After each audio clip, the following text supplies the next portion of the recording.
What's up everyone, how are you all? Today we are back with another blazing Naruto story. What if Naruto returns Konoha and kills Tsunade? If you enjoy then please like, share and do comments. Naruto accidentally opened an underground vault when he pressed his cut palm on a stone with a swirl. The young boy jumped when a doorway opened in front of him. Deciding that it would be better shelter than what he was already getting, he ventured into the vault. He came upon another swirl and touched his palm on the door again and opened a room that was full of scroll like a library. Out of curiosity, he approaches the first rack of scrolls, unintentionally triggering something else.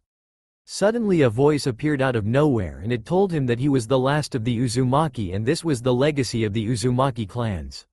With tears in his eyes and happy he found remnants of family even if they're gone, he pulls out the leftmost scroll on the lowest shelf and begins to read. The Sandaime had taught him to at least read because the matron of the orphanage told him he wasn't allowed to learn. Clearing his mind, he opened the scroll, he began to read. Surprisingly, the material is easy to understand and he is drawn in by the contents. An hour later, he has finished around 10 of the 30 scrolls on the lowest shelf of the scroll rack. So chakra is what is molded and used in jutsu. This is used in the ink that makes Fuiun jutsu active. He found out that the bunker, so to speak, was self-sufficient. A bed and an adjacent full bathroom were connected to the main room while a room that was an underground garden that had seals all around for transferring sunlight for the plants to grow to bringing water to the plants. He spent an hour eating a variety of fruits and vegetables in the garden before heading back the library, main room to study some more with renewed vigor. He had found a scroll that explained the main hand seals that were used in jutsu and he found a pair of gloves sealed in the scroll. After putting them on, the scroll explained that the gloves had seals on them that would track his progress. He slowly made each seal in the scroll and memorized them. Apparently the gloves would glow white after a successful cycle of the hand seals. Each time Naruto had a limited time to do it before they reset. When his hand seal speed was up to speed, the gloves would turn entirely white. Naruto spent an entire day working on the hand seals. A week later, he had successfully brought his hand seal speed up to the point where his hands moved through the seals at a speed that was inhuman. He had also found a jutsu called the Kage Bunshin no Jutsu. He had quickly mastered it since it only had one seal. Time skip. 6 months. Several months had passed and he had mastered several things. He had successfully mastered writing, drawing basic seals, and the Kage Bunshin. Apparently when a jutsu was mastered, no hand seals were required. He had gone from a dozen of clones to a small platoon of 500 to 600 clones. He had learnt that the clones had given him information on their dispersal. He used that to his advance and won the 10 racks of racks. He had found several taijutsu had determined a combination of the styles into one would better benefit him. He had not mastered the new style he created but with the clones who worked on it every morning, he neared mastery of the style. He had created a routine that used his clones to learn various jutsu, his new taijutsu, several ninjutsu, and genjutsu. He had added several jutsu to his repertoire of various types. He had mastered several C-rank elemental jutsu from all 5 elements. His ability to use all 5 types of elements was probably due a family trait he had determined. His clones had sparred with him every morning and improved his reflexes and reaction times. He also had created a training exercise that trained his eyes to pick up the smallest movement. He had ventured to the surface and had practiced the training exercise in the forest that surrounded the ruins. He had avoided the attacks of various animals successfully. Naruto sighed happily as he went to bed and thought about his accomplishments. 4 years later, Naruto was now 8.5 years old but in the small time period had finished every scroll in the room. His Fuiun jutsu was flawless as was his taijutsu, ninjutsu, genjutsu, and kenjutsu. He had picked up kenjutsu when he found a scroll on the art. He had found a room of weapons which he sealed into a scroll. He had learnt to use every weapon with the help of shadow clones but he had chosen a pair of custom-made hand scythes. The shaft of the weapons measured a foot in length. The blades extended from the shaft to about 6 inches before curving sharply and going back to the shaft. The top of the shaft had a spear point. He had found that he could connect the weapons end to end and it turned into a 4-foot weapon. He spent his time mastering this weapon in its 2 modes. He decided to make a few companions using Fuiun jutsu. He had sent his clones out to find scrap metal which littered the ruins on the surface. He had used the scrap and a multitude of seals to create mechanical creatures that resembled a dragon, a scorpion, and a crab. These hulking machines could be ridden as they moved on their own with Naruto's assistance. They had their own chakra systems, a chakra absorption seal that siphoned chakra from jutsu used against it, repair seals, and reconstruction seals that helped itself put itself back together if it were obliterated. Naruto looked at the place he called home for almost 5 years before sealing at the scrolls, the weapon scroll, his creations, and his notes for several jutsu he had created or were working on into seals built into a belt he had engraved seals into. He slapped down a seal that would let him return once a similar seal was put down somewhere else. He dressed in a fresh pair of clothing which he had found years ago with several other outfits. He looked at the bunker again before headed towards Konoha. In Konoha, the Sandaime sighed again. Today was the anniversary of the day Naruto was run out of Konoha. Since the people responsible were executed as an example, no one dared celebrate openly, in fear of being sent to Ibiki. He looked over more paperwork before glancing at a picture of the fourth Hokage. "Minato, I'm sorry for failing you and Kushina," he said to no one. He stamped another paper before he decided it was time for a distraction. "Damn you Jiraiya and your wonderful books," he whispered as he pulled out an orange book. At the gates, the gate guards, Kamizuki Izumo and Katetsu Higane, sighed as they stood there again. "I'm so bored," droned Higane as his partner rolled his eyes. "You say that every 2 minutes. You could take the Junin exams and be on missions that aren't boring," said Izumo. "You know I'm too lazy to do that. Plus, gate guard is a job that requires no effort," said Higane grinning. Izumo turned away, mumbling about lazy chunins. Higane poked his partner and pointed to the horizon and both their eyes almost popped out of their sockets. It was a young boy wearing an Uzu forehead protector with a red and black outfit that had the kanji for Seal Master on the torso. His belt looked like it held a multitude of riches. As the boy reached Izumo and Higane, they saw he wore his head long. Some of his hair spilled over the hite and covered both of his eyes. "This is Konoha, correct?" asked the boy not once looking up. "Yes," said the stunned pair. "Could you take me to see the Hokage? I haven't been here for a while so things may have changed." The two Chunin nodded numbly and escorted the young boy to the Hokage tower where the Sandaime sat reading his smut. "Hokage-sama, a young boy with an Uzu hite is asking to see you," said the secretary. "Let him in." The Sandaime sat up at the mention of an Uzu headband and hid his smut. "How can I help you?" he asked when the young boy was seated in front of him. "Gigi, I'm hurt. I remembered you and you forgot me? I'm so sad," said the boy as the Sandaime's eyes widened at the affectionate name. "Only one person called me that except my grandson." "Naruto?" he asked hopefully. "Naruto Uzumaki, the prince of Uzushiogakure at your service," said Naruto grinning as he pushed the hair out of his eyes and looked at the stunned Hokage. "Did you say the prince?" asked the Hokage. "I am the last of the Uzumaki clan, am I not? I found an underground bunker there in which I lived in and mastered all of its secrets." "Begin from the top," said Sarutobi. Naruto started the tale and told him of what had happened for the 4.5 years he had disappeared. The Hokage paled and called in Guy, Kakashi, Kurenai, and Yugo to his office. "I need you four to test this boy's abilities in your specialized fields and give me a report of his skills," said the Sandaime. The four looked at the boy and their eyes widened upon sight of the Uzu headband. "Naruto Uzumaki, at your service," said Naruto. On a random training ground, Naruto, the Hokage and the 4 Junin, well Yugo is a Junin when not in Anbu uniform, stood, ready to begin. "Yugo, Kakashi, Kurenai, Guy, you all will all test his skills one at a time," said the Hokage before Naruto held up his hand. "I would like all of them to fight me as a team." "Don't worry, I'll even the odds," said Naruto. The 4 Junin began to argue but stopped to gape in awe when Naruto unsealed 3 hulking metal mechanical beasts. "These are my creations powered by seals and sentient beasts that act on their own until they are immobilized by seals or told to stop by me." "Good enough?" asked Naruto. The 4 Junin nodded and got into their stances. Naruto unsealed his weapon of choice and attached them together at the ends before resting one end on the ground and motioned for the Junin to attack him. Guy charged in first, closely followed by the other Junin. Naruto quickly secured his bladed staff to his back and fought Guy.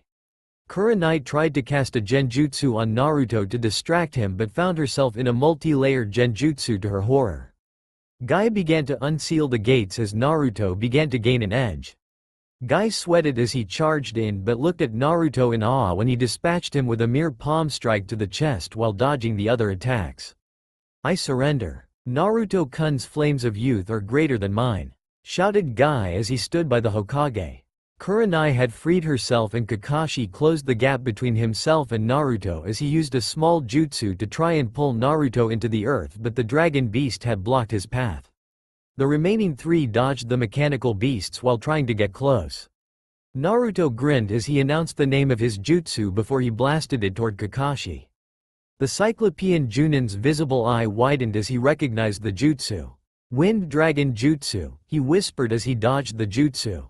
He pulled up his Hite 8 that hit a Sharingan before engaging Naruto again. "Raiden! Lightning Pulse!" cried Kakashi, trying to shock Naruto. Naruto grinned as he stood still as the jutsu him. The three remaining Junin looked in shock, awe, and a bit of terror as the jutsu collided with Naruto and disappeared. "I am not a seal's master for nothing. I have created a seal that absorbs all types of elemental jutsu." "Fuuten. Earth-rending windblades," said Naruto. A blast of wind erupted from Naruto that ripped up the earth as it plowed toward Kakashi, who tried to use an earth jutsu to absorb the attack in vain. To his displeasure, the wind jutsu destroyed his earth wall and Kakashi dodged, panting. "Hokage-sama, I concede. His ninjutsu is beyond my level," said Kakashi as he limped off the battlefield after he sprained his ankle from dodging the wind attack. Kurenai and Yugo tried to double-team Naruto, with Kurenai casting a genjutsu over him and Yugo attacking, but they were stunned to find the Naruto in front of them was a clone. Yugo's blade had pierced it and it erupted into smoke. "Kage Bunshin?" exclaimed the remaining Junin. "Never leave your back unguarded," said a voice behind him. Kurenai found she was unable to move. She looked down and found a large seal on the ground beneath her that immobilized her. "I concede. Naruto's genjutsu is fantastic." Yugo watched in fascination as Naruto pulled the double-ended scythe staff from his back and spun it in front of him. "Your move, Junin-san," he said. Yugo fought to the best of her ability and Naruto was still a step ahead of her. She accidentally overextended a thrust and Naruto had snared her blade and pulled it out of her hands. "I concede. I have been bested by a master," she said to the Hokage. The Junin and Hokage looked in awe at Naruto as he sealed all his creatures and weapon up. "What level is he?" asked Sarutobi. "He is beyond Genin level, Hokage-sama. He has chakra reserves that make yours look like a Genin's, Hokage-sama." "No offense. He casted a multi-layered genjutsu that is even hard for a Junin to perform, Hokage-sama. His kenjutsu is on the level of a master, Hokage-sama." "So what level do you place yourself, Naruto-kun?" asked the Hokage. "I don't know. I wear resistance seals that I haven't released for 4 years," said Naruto as he revealed the seal on his chest and limbs. Yugo and Kurenai blushed upon seeing his muscular body. "I also have discovered the dead demon seal on my stomach and have made contact with the demon. A year ago, our chakra pools have merged also with other things."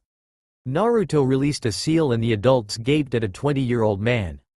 "The merger has also sped up my growth. I'm physically 22, Gigi-san," he said. "I get Jiraiya to certify your Fuyunjutsu tomorrow," said the stunned Hokage. "If I may, could I ask for the Junin rank?" asked Naruto. "You're beyond Junin level. You're around high Anbu. Why not apply with them?" asked Yugo. "I prefer to not have to wear a mask 24/7, Yugo-san." "I may take that offer in a few years though," said Naruto. "Why Junin though, Naruto-kun?" asked Sarutobi. "I wish to take up a Genin team and teach them." "Anyways, doesn't every Hokage take a Genin team?" asked Naruto as Sarutobi smiled. "I see your dream to become Hokage has not diminished," the Hokage said. The next day, Naruto was presented with a Junin vest and a Konoha Hite 8. Naruto used the Uzu 1 as a belt and tied the Konoha 1 around his forehead. Naruto was given the mission to find and bring Jiraiya to Konoha to certify his Fuyunjutsu. Naruto was given a list of places of where he was usually at. Naruto scanned the list, shaking his head. Jiraiya of the Sannin? More like Arrow Sannin. I think I will call him that from here forth, ha, thought Naruto. He found Jiraiya in Hot Spring Country, spying on the fairer gender from a tree with a telescope while he quickly scribbled down notes and sketches for who knows what. Smirking, he crept up behind Jiraiya, who was too concentrated on peeping to notice the looming threat behind him. "Hey Arrow Sannin!" shouted Naruto, scaring Jiraiya off his branch and into the women's side of the bath. Naruto laughed as he heard the toad Sannin plead for his life as women approached him with various pointy objects they produced from thin air. The sounds of metal meeting flesh, girly screams, and the general cry of, "Beat the pervert," was in the air. The Sannin was flung outside the fence and landed at Naruto's feet. He stood up as if the beating had never occurred and brushed off the dirt on his clothes before turning to face Naruto. "Kid, what was that for? I had a good view and you had to spoil it," said Jiraiya, whining. Naruto decided to play innocent and asked him what his name was. "I am the great Gamma Sannin Jiraiya," said Jiraiya, hopping left and right on one foot. "For a Sannin, you are the lamest person I've ever met, Arrow Sannin," he said flatly, causing Jiraiya to fall over. "For your information, boy, I am the writer of the best book ever," said Jiraiya, showing Naruto the Icha Icha book in his pocket. "Ah, Kakashi-san writes that smut you write. Let me tell you, Arrow Sannin, I consider that book to be trash." "I could write something better," said Naruto. "You are not even a genin yet, are you?" asked Jiraiya. "I forgot to introduce myself. I am Naruto Uzumaki, Prince of Uzushiogakure and a level 10 seals master. I came to ask you to check my seal work and bring you back to Konoha," said Naruto. "You a seals master? Kid, Naruto. There has not been a seals master since the destruction of Uzushiogakure." Jiraiya's eyes bulged upon seeing the Uzu Hite-8 tied around Naruto's waist. "If you are so sure, care to check my seal work, Arrow Sannin?" asked Naruto. "Stop calling me that. Sure, let's see your seal work," said Jiraiya. Naruto showed him the mechanical creatures he made. Jiraiya's eyes bulged upon seeing the seals involved. "Naruto, where did you learn these seals?" "They have been lost for decades," said the toad Sannin. "I was kicked out of Konoha at 4 and found my way to the ruins of Uzu and learned Fuiunjutsu and a multitude of other things over 4.5 years, said Naruto, eyeing Jiraiya. Jiraiya turned to Naruto and nodded. "You are definitely a seals master. Even the Yondaime wasn't this good," said Jiraiya. "The fourth Hokage? He was a seals master?" "Yeah, he was my student after all," said Jiraiya, grinning. The two men headed to Konoha where Jiraiya certified Naruto's Fuiunjutsu skills in front of the Hokage. Naruto grinned and left to go eat somewhere. "So Naruto has been through a shit load from the council?" asked Jiraiya solemnly. The Sandaime nodded. "Naruto-kun has overcome it though. I'm glad. By the way, what rank is he?" asked Jiraiya casually. "Officially or realistically? What do you mean by that? Pick one. Just give me both." The Sandaime grinned and readied the camera under his desk. "Officially he's a Junin, but realistically, he could best you, your teammates, and me without breaking a sweat," said the Sandaime. Jiraiya's mouth dropped as Sarutobi took a picture and handed it to him. "Here, for your photo collection," joked the Hokage. Jiraiya had searched around for Naruto and finally found him slurping down ramen at Ichiraku's ramen stand. The cook and his daughter stood watching the bowls pile up in shock. The old man had waterfall tears going down his face. "Kami has answered my prayers. We will be rich from just one of his meals," thought Ichiraku Tuchi. Ayame spotted Jiraiya and bowed to him. "Jiraiya-sama, what can we get you?" she asked. "A miso ramen please." Jiraiya sat down next to Naruto. "Naruto, the Sandaime told me about your rank. Why didn't you become an Anbu? You are skilled enough to be one," asked Jiraiya as he muttered a quiet itadakimasu. "My dream is to become the Hokage, plus I don't like the masks Anbu has to wear. It's too secretive for me," said Naruto, finishing his 40th bowl before he called it quits. He paid Tuchi and Ayame and was about to leave when Tuchi called out to him. "Naruto, come back anytime." Naruto grinned and gave him a thumbs up. "Don't worry Tuchi Ojii-san. I can't eat ramen all the time, but I will swing by to have a few bowls now and then," said Naruto. Jiraiya looked at Naruto as he disappeared from sight. "Jiraiya-sama, do you know Naruto-san?" asked Ayame. Yeah, and he's more than meets the eye, said Jiraiya before he finished off his bowl. Naruto had wandered off into the Forest of Death after he had gotten bored of wandering around Konoha. Apparently the place was filled with freakishly large man-eating creatures. Naruto climbed a nearby tree and leaned against the trunk of the tree after he put down seals around the tree's base if he fell. The sound of a kunai whistling through the air toward him woke him several hours after he fell asleep. Gaki, aren't you too young to be here? I admire your bravery, but it's forbidden for any shinobi lower than a chunin to be in this training ground, said a feminine voice. She jumped on the branch where the boy was and found to her surprise, he had vanished. I believe that was unnecessary. Isn't attacking a fellow Junin and a loyal Konoha shinobi a crime? Asked Naruto, appearing in Enko's face, hanging upside down from a branch above his resting place. I was having a good dream too. Alright, stop with the jokes. Who are you? Asked Enko. Isn't it impolite to ask for someone's name before telling them your own? He replied back. The name's Enko Mitarashi. So what's your name, Junin-san? Asked Enko in sarcastic tone. Naruto Uzumaki, 10th level Seals Master and fellow Junin at your service. Enko gasped at the name. The kid's promotion to Junin was sudden, and from the stories that Kurenai and Yugo told her from their spars with Naruto, his true strength was beyond that of a Junin's. Kurenai and Yugo told me about you. So what are you doing in here? Not many Junin would even come in the Forest of Death on a mere whim, said Enko. I wanted to take a nap and brush up on some training. That's amusing. Fall asleep before you could start? No, it was my training. To learn to distinguish enemies and the sounds they might make in an environment where the visibility is limited. The fact that I fell asleep just makes it more challenging. Interesting, how about a spar? Here or on the ground? Naruto's answer came in the form of a kunai launched the direction of his face. Naruto expertly dodged the kunai and summoned a few clones. Cage Bunshin without hand seals? That requires the mastery of the jutsu, thought a bewildered Enko. Naruto unsealed some seal paper he had on him and quickly made an immobilization seal as his clones distracted Enko. Hey boss, can you hurry up? This crazy woman tried to get her snakes to eat us, shouted a clone as it dodged a snake that Enko sent towards him. Finished. Seal, shouted Naruto as he switched with the nearest clone and applied the seal on her with a single fluid motion. Enko was having fun dispelling the clones. They were challenging to hit, but that made it more enjoyable. She was about to impale a clone where the sun don't shine when she found herself unable to move.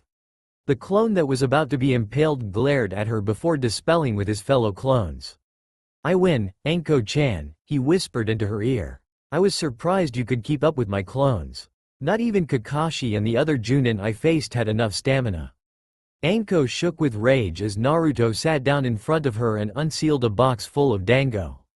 Yummy. This stuff is good. I should eat it more often, said Naruto as he gauged Enko's reactions. He laughed before removing the kunai from her hand and unsealing her.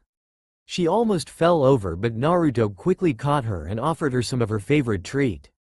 Enko greedily ate the dango given to her as Naruto asked about her. Naruto learned she was a special Junin, not a Junin yet. She worked in the T&I department for the Anbu.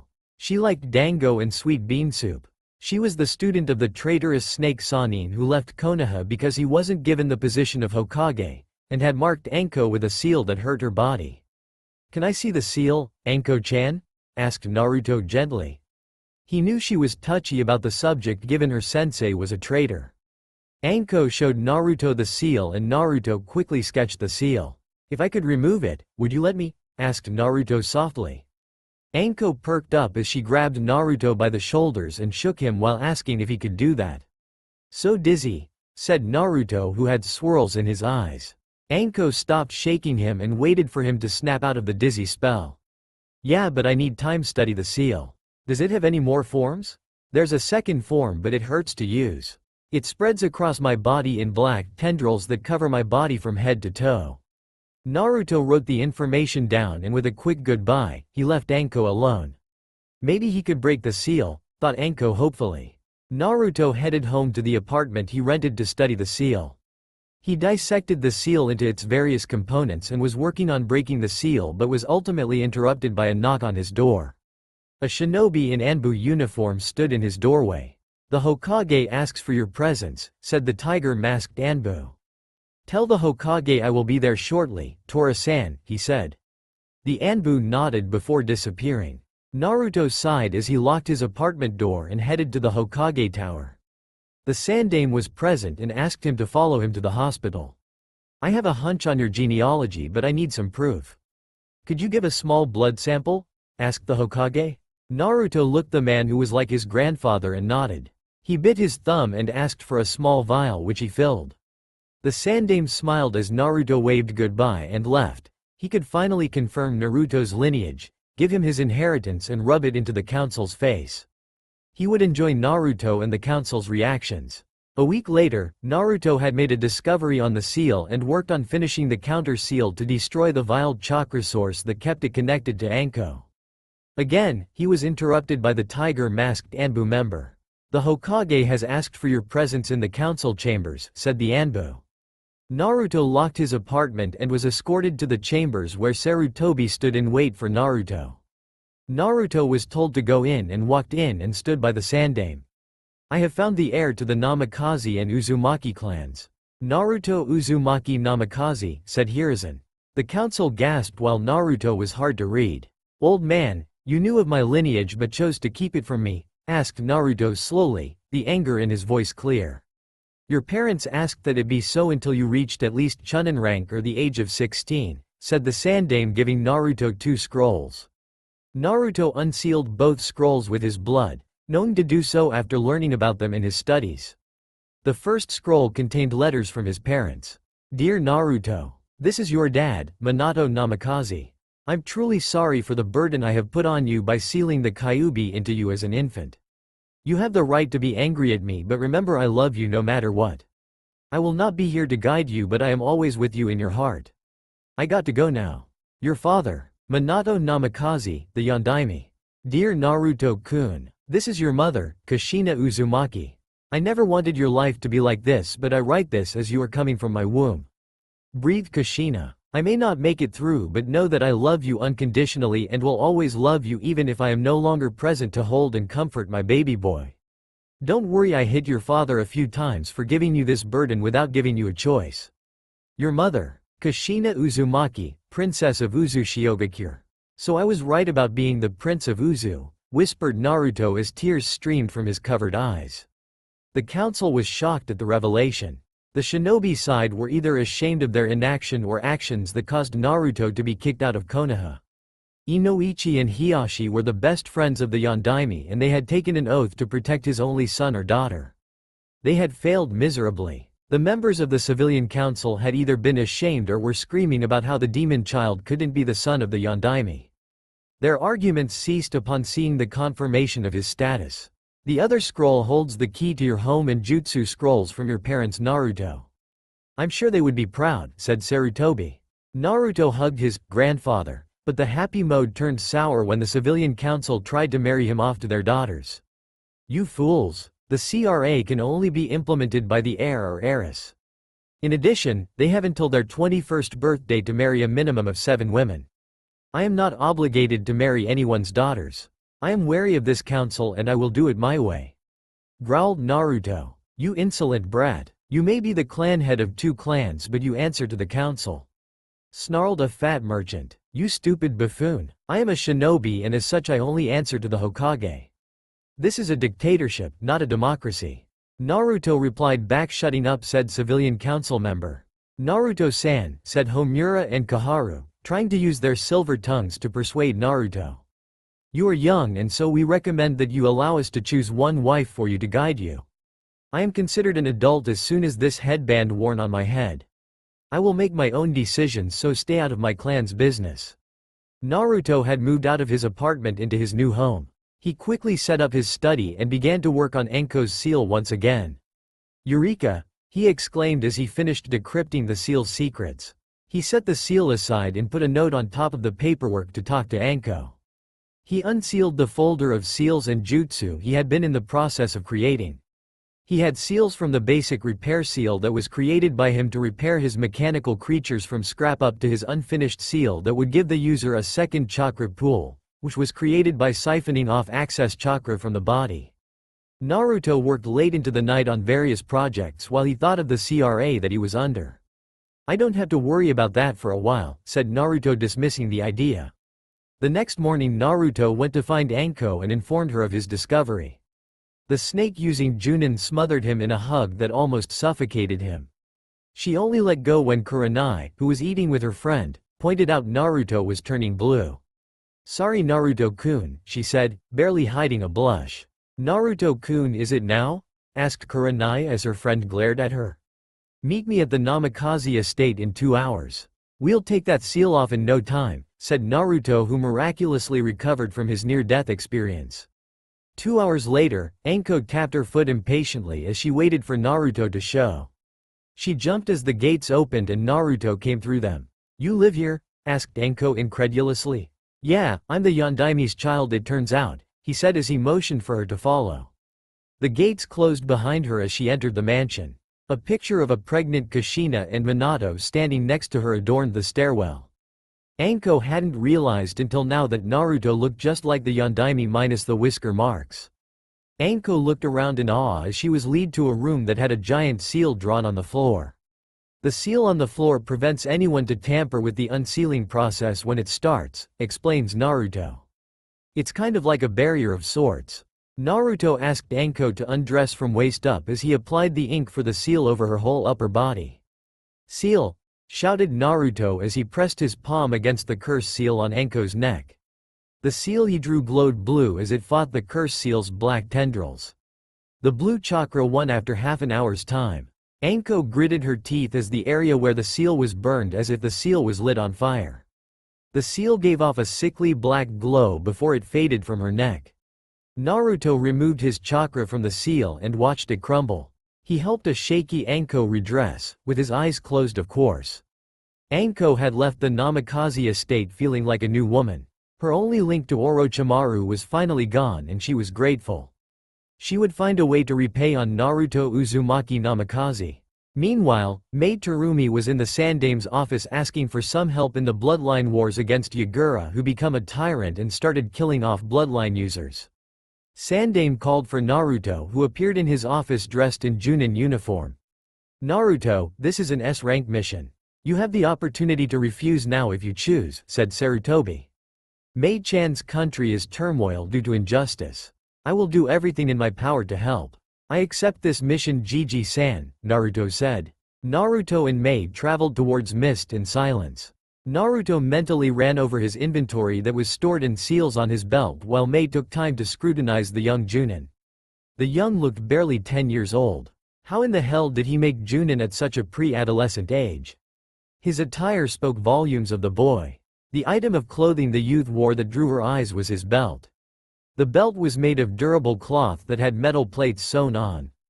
On closer inspection, it was easy to see the work of Master Seal's master was engraved on the metal plates. "Does my belt interest you? I never known anyone that was interested in such a seal-covered article. This is one of many Fuiunjutsu projects I have done to make my life easier," said Naruto, smiling. Mei was startled by the sound of his voice. The smile on his face spoke volumes about him. It was like a mask. It showed a happy facade that hid a more dreadful truth. "Enough about myself. It is nothing compared to the pain of the country you fight to liberate from a despot," said Naruto. Mei nodded as she told him of her history. "I'm an orphan. My parents were killed during the earlier years of the Bloodline Wars," Mei explained. "My entire family died that day, but I will not let their deaths be in vain. My parents died in a similar tragedy. I'm sure you have heard of the Kyuubi and its attack on our village. I had been kept in the dark, but it turns out my father died sealing the Kyuubi into me and my mother died during childbirth," said Naruto as he gazed into the horizon. "I'm sorry. Don't be. I am probably worse of knowing, since my father is the famous Yellow Flash." Mei's eyes opened. The fourth Hokage had annihilated an entire platoon of ninja with a single jutsu. He was the only person in the bingo books with an SS rank and the order to run on sight. They soon neared the rebel camps and Mei waved to the sentry who let them pass. "Taiko, you have returned," said a Junin. "Yes, and Konoha has lent us their best. Meet Naruto Uzumaki Namikaze, a Junin." The gathered ninja looked at Naruto either in awe or disbelief. "I call BS on this kid. There's no way he is a Junin. The disbeliever was cured of his skepticism when Naruto appeared in front of him, his face in the Junins. The seated Junin sweated bullets as a kunai was pointed at the organ that made him a man. Underestimation of any ninja leads to your own demise. The cold edge of Naruto's voice shocked the more experienced Junin. I've been through hell and back in the first 4 years of my life. Pray that you will never see the horrors of prejudice and hatred that I have experienced firsthand, said Naruto. He removed his kunai and the Junin breathed a sigh of relief as several Junin asked themselves what horrors the boy had been through. The main army is here and they have built a fortress outside of the village about 2 miles from the south entrance of Mist. It is filled with the rations of the main army. With a single swoop, we refill our own coffers and empty theirs. A hungry ninja is more likely to rebel, said Mei as she pointed the fortress's location on a map on the table she was standing at. Mei-san, how many ninja are stationed there? Asked a Junin. Approximately 250 give or take 50 ninja. Our spies have reported a group of support ninja have arrived there a week ago. It seems like we will be fighting uphill. This is a disadvantage. I have a plan to ambush the ninja that come downhill to attack us, said Naruto. All eyes turned focused on him. None of the ninja present had taken into account the fortress was on a hill. I can make a few dozen of seals that will release a volley of kunai or shuriken sealed inside it when motion from a single direction is detected within range. It will thin their numbers and make their platoon easier to take down. A group of injured shinobi is easier to kill than unscathed ones. Naruto pulled out the seal he was talking about. Projectiles ranging from senbon to fuma shuriken can be seal here. Naruto pointed to the center of the seal, indicating the containment part of the seal. The sensor is programmed to unleash the sealed weapons in the direction that the sensor is aimed. Any foreign chakra that is not recognized will trigger the seal. He pulled out another seal. This is another seal that seals jutsu instead. Mei and her commanders looked at him in awe as he explained that jutsu of any element from any rank could be stored into the seal and the sensor triggered its release. Naruto, how many of those seals can you make in 6 hours? Ideally, the attack on the fortress will be in the morning. The sun will rise from behind us and serve to blind our enemies, said Mei. Depends on the quantity you want me to make. By myself I can make 24 seals in 6 hours. With shadow clones, I can mass-produce enough of these seals to wipe out a good number of the shinobi in that bunker, said Naruto casually. I would like you to make several hundred of both seals. 200 to 300 each will be sufficient, said Mei. At dusk the Mei, Naruto, and the rebel shinobi woke to begin their assault on the stronghold. Mei looked at the sheer amount of seals Naruto had made. 400 of both seals and 800 in total were finished in 6 hours. Naruto had created some shadow clones and, while the darkness still covered their presence, had them spread the seals out. The top of the hill was filled with seals.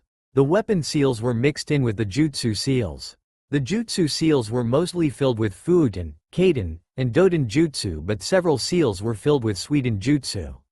After the seals were laid, Mei waited until the sun began to rise behind them and gave Naruto the signal to acquire the attention of the enemy. The enemy ninja were woken from their beds when several smoke bombs found their way into their barracks. The gates of the fortress were unfastened and the heavy doors hit the sides of the fortress with a dull thud as its occupants flood through the doorway to the field. They're at the bottom of the hill, boys. Let's get in range and kill. The Junin who was rallying his compatriots was suddenly killed by Naruto's clones. Shadow clones, shouted a random ninja. As they advanced on the booby-trapped ground, Naruto's clones dispelled. With a mass amount of chakra smoke blinding the rebels' enemies, Naruto grinned as he released the weapon seals. Confusion erupted among the enemy shinobi. The smoke had cleared, revealing large numbers of the mist ninja had been either killed on impact, mortally wounded and currently dying, or grievously wounded. Those who had not been affected shrank back from the front of the field, retreating onto the part of the field where the jutsu seals had been laid. Kai, the retreating shinobi were greeted with stream after stream of jutsu, further thinning the number of unscathed ninja that had come to attack them. A small number, around 50 to 60, had managed to pass the traps unharmed but were immediately cut down by the rebels. As the last of the seals ran out of chakra and turned into ash, Mei and her shinobi troops entered the stronghold. Its leader, a large shinobi, rippling with muscle, gathered the last of the troops for a last stand inside the fort. Naruto led the charge and unsealed his double-ended scythe staff and locked blades with the leader. Mei had cleared the way for her comrades, melting their enemies with lava. The rebels had subdued or killed the rest of the troops garrisoned inside. They gathered around to find Naruto still locked in a heated battle with the last shinobi guarding the fortress. The leader was an old veteran, if the long scar running across his face over his right eye gave any indication. "I refuse to give in and I will fight to the death to protect Mist from bloodline scum like you," he shouted as he raised his Zanbato and clashed blades with Naruto's scythe. "Damn, he's serious, and even with the skills I learned, his experience in the battlefield exceeds mine," thought Naruto. "I will have to release one resistance seal to outclass him." Retreating a few steps, Naruto quickly turned down the level of the main resistance seal on his chest from 50 to about 45.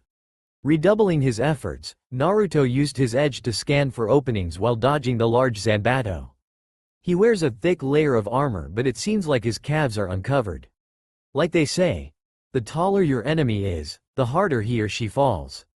"I have more experience than a wannabe Junin like you has. You are outclassed, Gaki," shouted the Junin.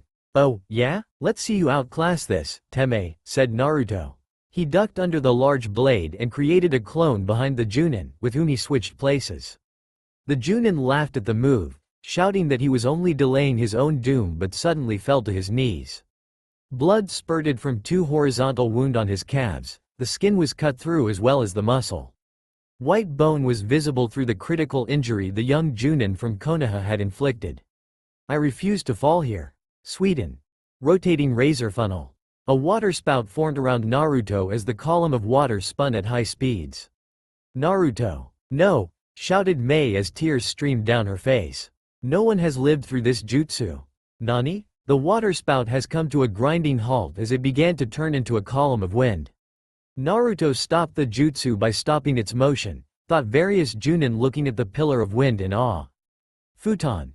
Shredding winds!" shouted a voice from within the wind tornado.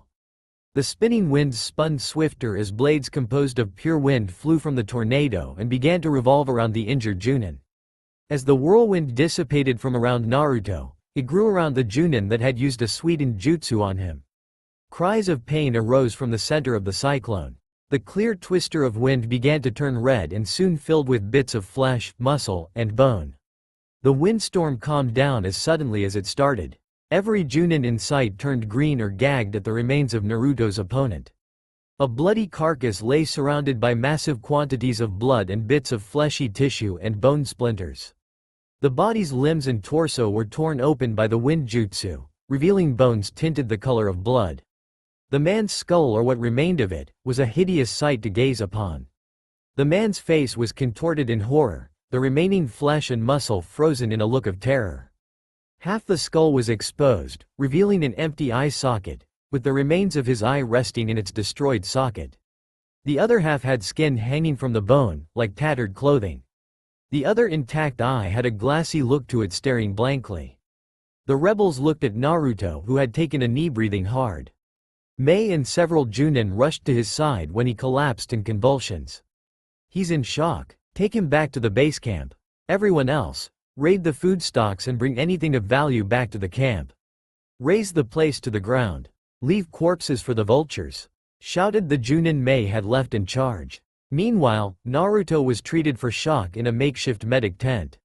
Mei held Naruto's hand as the fledgling Junin from Konoha was given morphine to calm him. Naruto's convulsions halted and he began to breathe normally. "I have given in a dose to keep him asleep. He'll be fine in a few hours," said the medic. Mei nodded as the medic snapped of the latex gloves and exited the tent. Mei smiled at his calm face and pressed her lips to his cheek and left quickly. "Get well soon, Naruto-kun."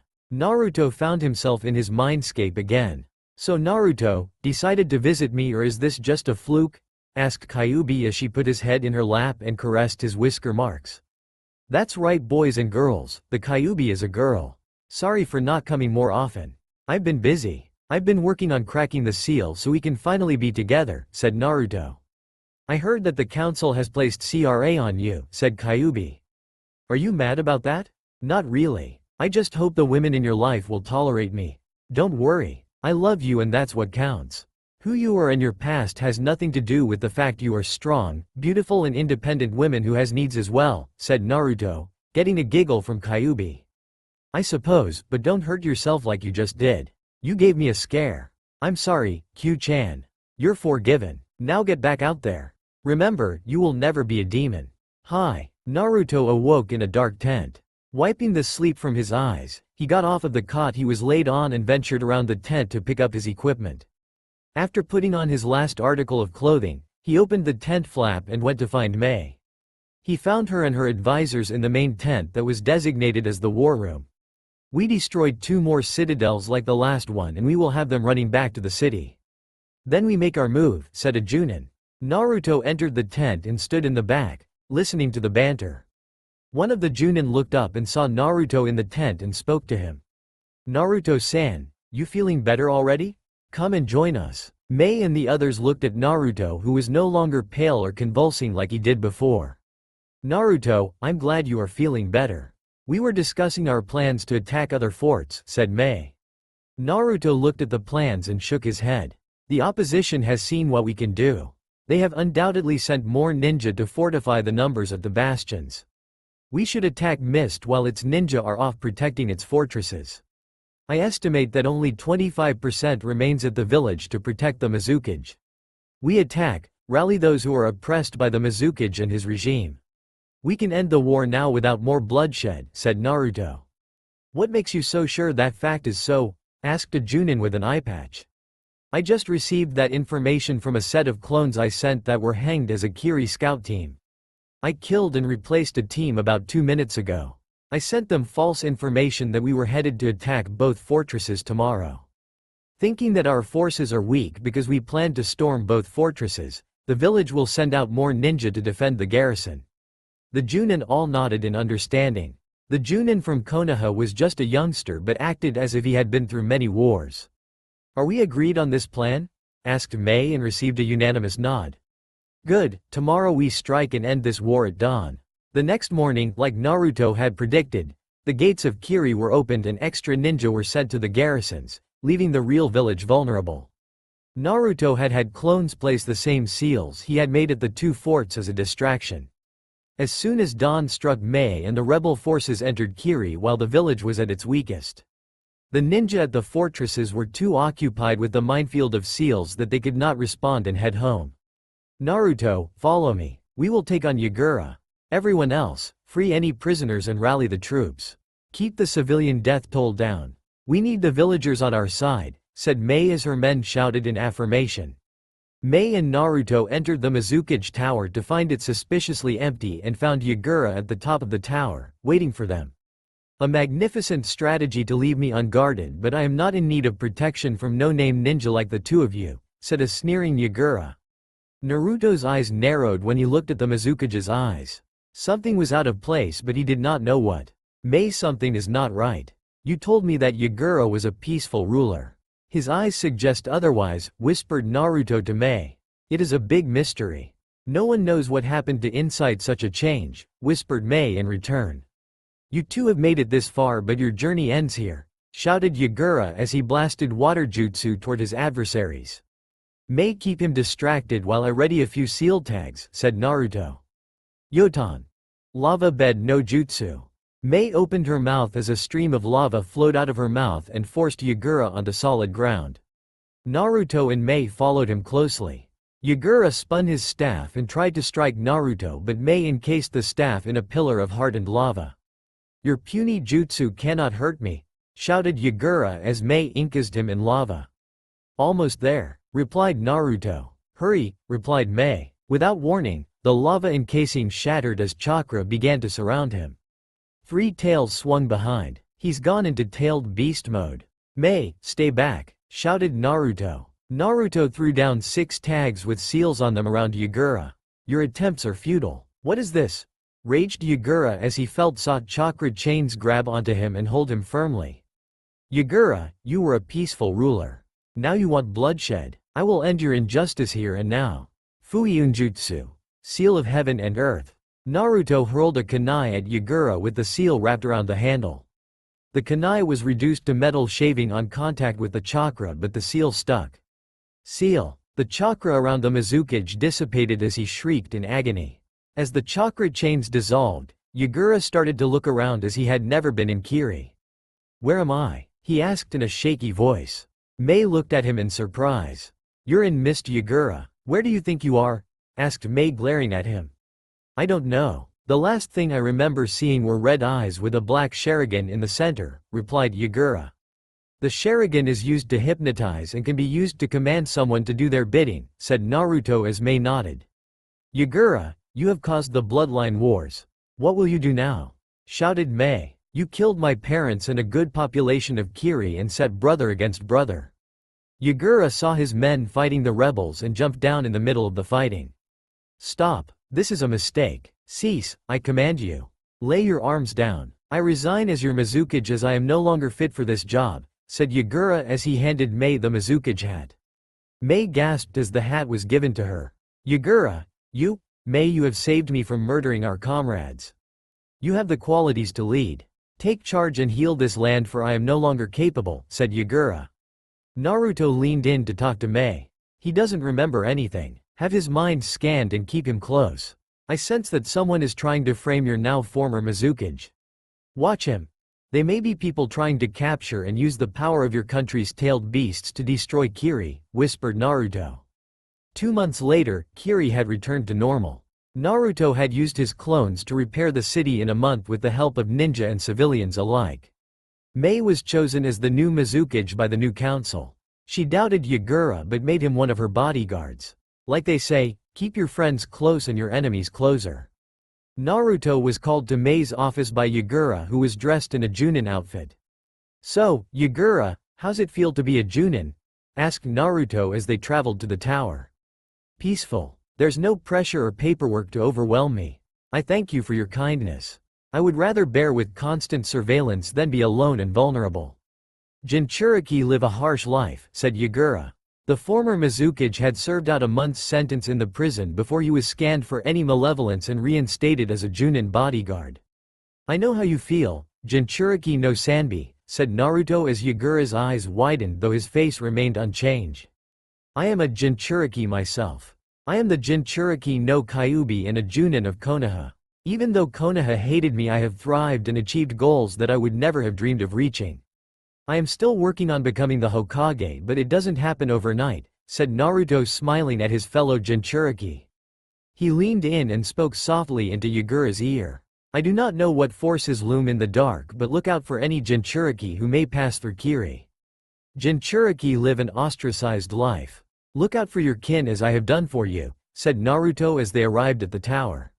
Naruto waved at Yagura and went inside. "Naruto-san, people as kind as you are seldom in this world. Don't ever change," whispered Yagura into the air as he turned around and began to patrol the tower. Mei sat at her desk, which was overflowing with papers.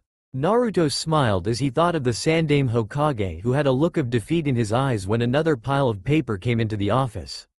"Do this end somewhere?" muttered Mei as she glared at the mountains of paper, as if they would combust under her stare. "How's it feel to be Mizukage, Mei-chan?" asked Naruto as he closed the door behind him. Mei looked up and sighed in relief. "Finally, I can take my eyes off this paperwork." "How have you been, Naruto-kun?" she asked. "It's nice, except the paperwork can be frustrating," said Mei, setting down the paper she was looking at. "It's time for me to return home, Mei. My mission is done," said Naruto seriously. "Naruto-kun, you have to leave?" asked Mei. Over the last 2 months the two had gotten close. Now that he had to leave, reality had set in. "Don't worry, Kiri and Konoha have a treaty now, right? We agreed on a treaty if the rebellion worked," said Naruto. "Yeah, we do. I'll send the treaty back with you. Stay one more day. You can return tomorrow," said Mei, begging him to stay one more day. "Alright, I'll send Sarutobi Gigi the news," said Naruto. Mei got up and went around her desk and pulled Naruto into a tender hug. "Thank you, Naruto-kun." Naruto turned red as Mei planted a kiss on his cheek. Naruto grinned, planning to get her back for embarrassing him. "I'm not a child like you think I am, Mei-chan." Naruto revealed his adult form to her and pulled her into an intimate embrace. "Be careful, you may fall for me," he said, teasing as he let her go. Mei sputtered unintelligible words before turning red and mumbling something about blondes. "You know you love me, Mei-chan," said Naruto as he exited the room. "I always get the last laugh." With that, Naruto left a flustered Mei who grabbed the nearest piece of paper, which turned out to be a note from Naruto. "Use Kage Bunshin. It makes the paperwork go faster." Naruto. Outside of the tower, everyone in range heard their Mizukage face plant on her desk. Mei grinned evilly as she added a stipulation in the treaty. "Naruto-kun, you should know women never start a fight." "They finish them," she said as she laughed evilly, scaring away her new secretary. Naruto was greeted with bows as he went about Kiri. Stores offered him merchandise for free and girls blushed when he smiled at them. Naruto got into his room and packed, hoping the Naruto Uzumaki Namikaze fan club had not caught wind of his departure. He had to hide his face when he went to the hot springs in Kiri because the springs were co-ed. "What did I do to deserve this?" he said into the ceiling. In Konoha, Sasuke sneezed. His fan club locked in on his location and he ran for his dear life. "I'm going to kill whoever made me sneeze just now." The stoic, Uchiha ran from the mob of fangirls as a chibi Sasuke cried anime-style tears. Naruto had returned to Konoha with the treaty Mei had given him, unaware of the stipulations. Naruto had locked himself inside his estate, bent on cracking the seal that imprisoned the one girl that had loved through all the pain he had gone through. Apparently, the Kyuubi was a girl because her first two containers were women. She had cried when she saw the pain Naruto had gone through. Naruto and she had gotten close when she had helped him master his affinities, but the Hokage didn't need to know that. Regardless of the fact Sarutobi Hiruzen had given him his inheritance, he had hid the information from Naruto. As such, Naruto decided that he could have secrets as well. He had trouble mastering the scrolls his parents left him. His mother had left him several Suiden jutsu that had originated from Uzu. He had mastered one and made a Fuuten variant, but two remained. His father had left him the Rasengan and the Flying Thunder God jutsu, and he had only finished the Rasengan. He was still experimenting with inserting elemental chakra into the sphere. His army of clones worked on the 5 elements in the training grounds on his estate, at safe distance as to not destroy his home. The Flying Thunder God jutsu was impossible to start practicing until he had several of the kunai his father used. He was left only 2, not sufficient enough for him to use shadow clones to master said technique. Meanwhile, Anko had rung his doorbell, hoping to reach him. Naruto heard the chime and went into the foyer to open the door. "Ah, Anko-chan, what can I do for you today?" Naruto inquired. Anko grabbed the clueless Junin by the collar and kissed him on the lips, slipping him some tongue. "I want a date today. Pick me up at 5 p.m. sharp at my place." "I pick the place," said Anko, kissing him once more for good measure. Naruto could only nod as he watched Anko leave his estate, her hips swaying a bit more than usual. "A date? A date? I need to get some fancy clothes or at least something presentable to wear." Naruto scrambled to get to the mall as the clock read 2:30 p.m. He ran into Ino, who he asked for some advice and told her of his date at 5. In the 1 hour, Ino had got him several outfits, casual and formal, that would make him look nice. Thanking Ino, he shunshined to his home where he put on one of the many formal outfits he bought with Ino's help. Checking the clock, which read 4:45 p.m., Naruto raced to Anko's place, and as the clock struck 5, he had arrived and rung her doorbell. My, you're looking good, Naruto," said Anko. Naruto looked at his date in awe. Anko had cleaned up nicely. Gone were the trench coat, fishnets, and lack of clothing. Anko wore a sensual red and black dress that had a slit-up one leg, giving anyone a good look at her legs but left the rest to imagination. Her dress was not too low-cut, but Naruto was sure Anko would give him a few good views of her cleavage. The pair headed to the Platinum Dragon, a high-end restaurant that was so good, seats had to be reserved a month or 2 ahead of schedule. Anko missed the hidden grin on Naruto's face as she walked with him to the restaurant. While they stood in line, the people around them quietly commented on the couple. "Namikaze-sama is with the snake bitch of all girls?" whispered a girl. "I'm not surprised. The demon would choose to stay with its kind."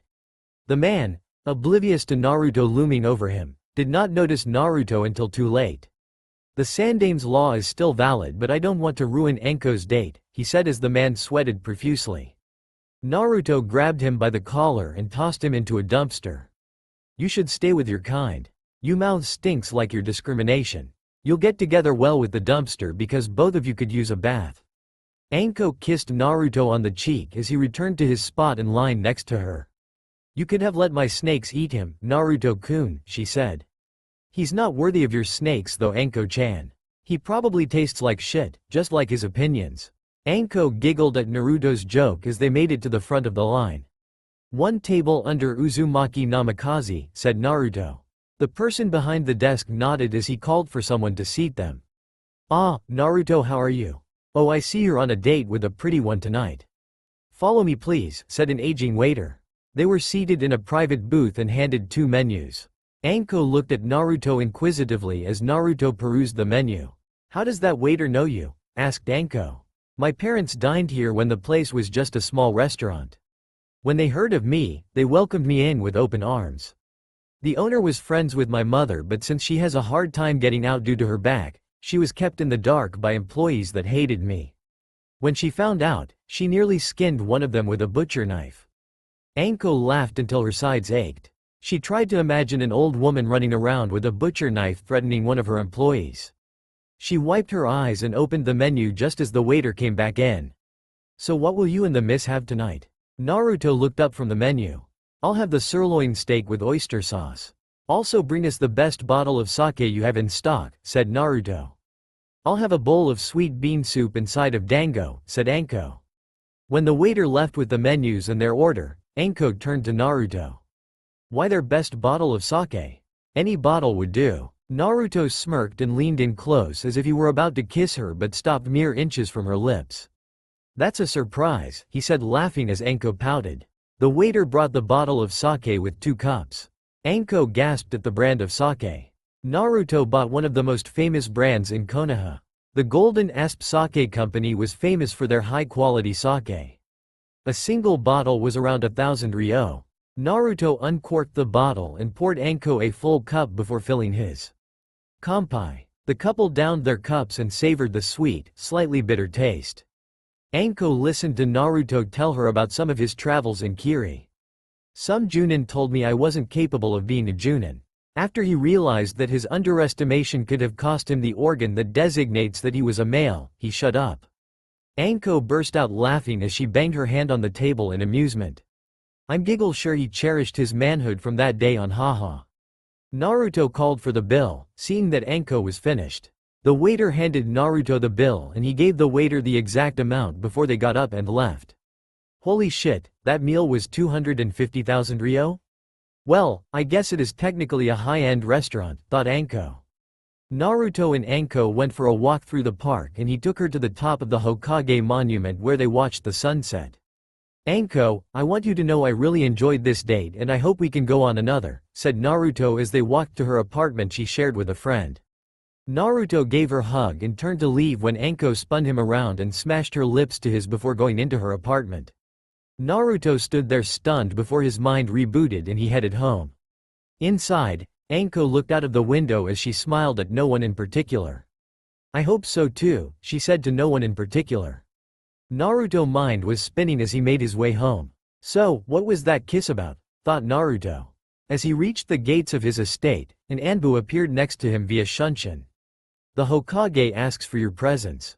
Naruto nodded and sighed as he walked toward the Hokage tower. The Sandame was frantically going through pile after pile of work, hoping it would end soon. Naruto stepped into his office and closed the door as Sarutobi looked up from the paper he had in his hands. Naruto, I went through the treaty and I want to make you aware of a stipulation that is required for the treaty to go through. Sarutobi handed him the scroll and pointed at one of the conditions. Provision number 5. There must be a political marriage between Mei Terumi, the Godem Mizukage, and Naruto Uzumaki Namikaze, Junin of Konoha. No one else will be acceptable. Naruto's eyes widened as he finished reading the scroll. He slumped into his chair and mumbled something incoherent. I told her that I always get the last laugh and she proves me wrong, he said grumbling.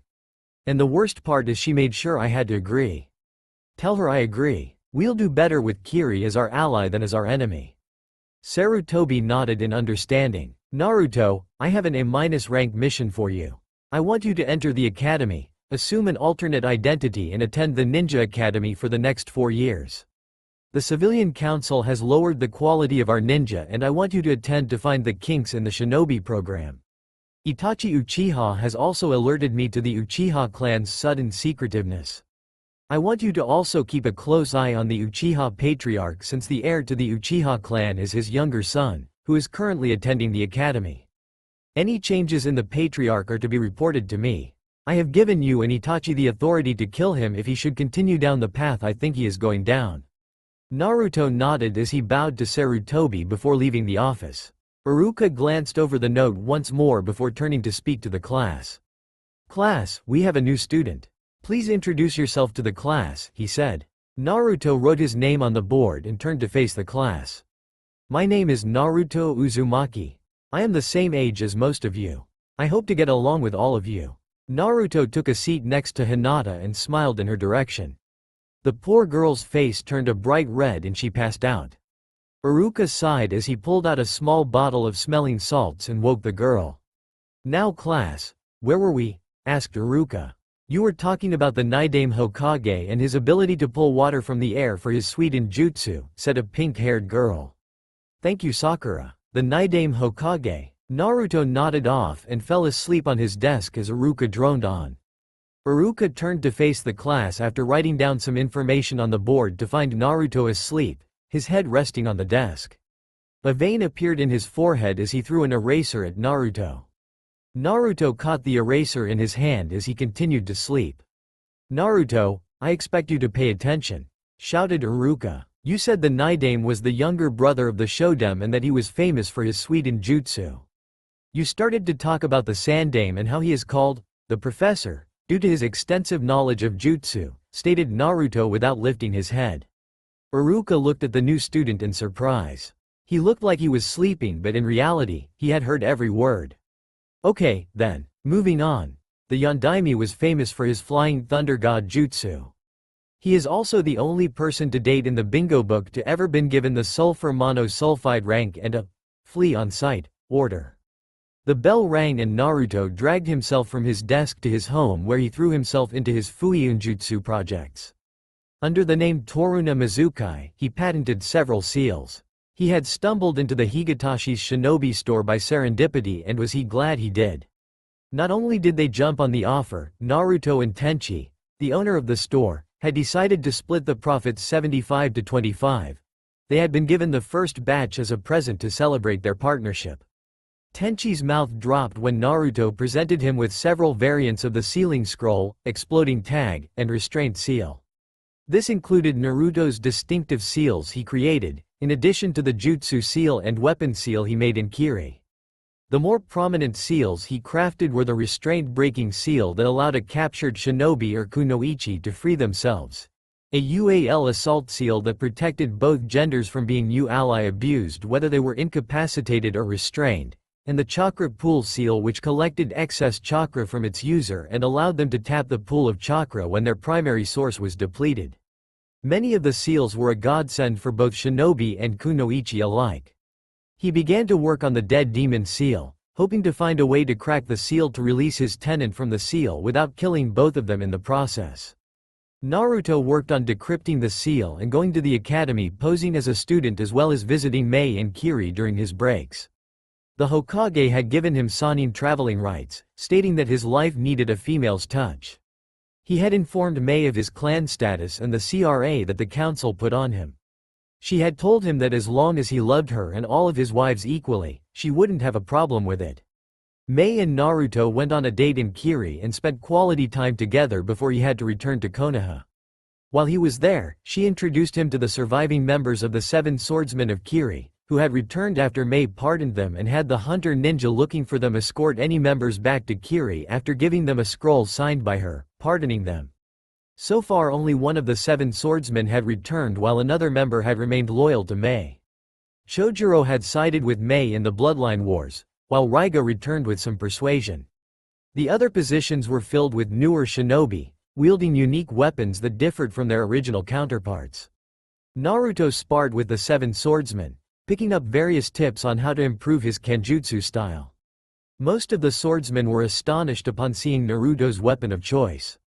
It was a deadly choice. Its durability, ability to become two smaller weapons or one big weapon, and unique shape made it hard to combat in battle. Its scythe blades could carve out chunks of flesh, while its spear points made it more difficult for close combat kenjutsu masters to combat. He had to eventually say his goodbyes, but he promised to visit again. He left for Konoha unaware that he had emotionally wounded one woman in Konoha unintentionally. Anko sat depressed in her room as Kurenai tried to console her. Naruto had gotten engaged in a political marriage with the Mizukage to finalize the alliance between Konoha and Kiri. She, however, was not informed of the CRA part. As she sat on her bed crying as she was being consoled by her roommate and friend, Kurenai made a mental note to create the worst possible genjutsu for Naruto, but then realized that she was out of his league. She decided to do it the old-fashioned way. When Naruto was walking past her and Anko's shared apartment, she followed him to his home before announcing her presence. "Naruto Uzumaki Namikaze, you bastard. How could you break Anko's heart like that?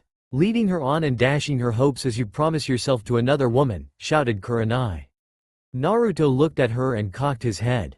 "I thought you knew about CRA that the council put on me. Never you mind. I have to marry a minimum of 7 girls before I become 21 or they pick the women I marry. I thought I made it clear I wanted another date from Anko," said Naruto as Kurenai's cheeks turned blood red. "Well, you go tell her that because she's crying her eyes out," said Kurenai. Naruto's eyes expanded as he rushed to Anko's apartment and knocked. Anko opened the door and almost slammed the door on Naruto's face. "Anko-chan, please calm down. I'm under CRA. I thought I had made it clear that I would like another date with you because I want to get to know you better," said Naruto pleading. Anko wiped her eyes as relief replaced her despair. "Naruto, you could have told me," she said softly.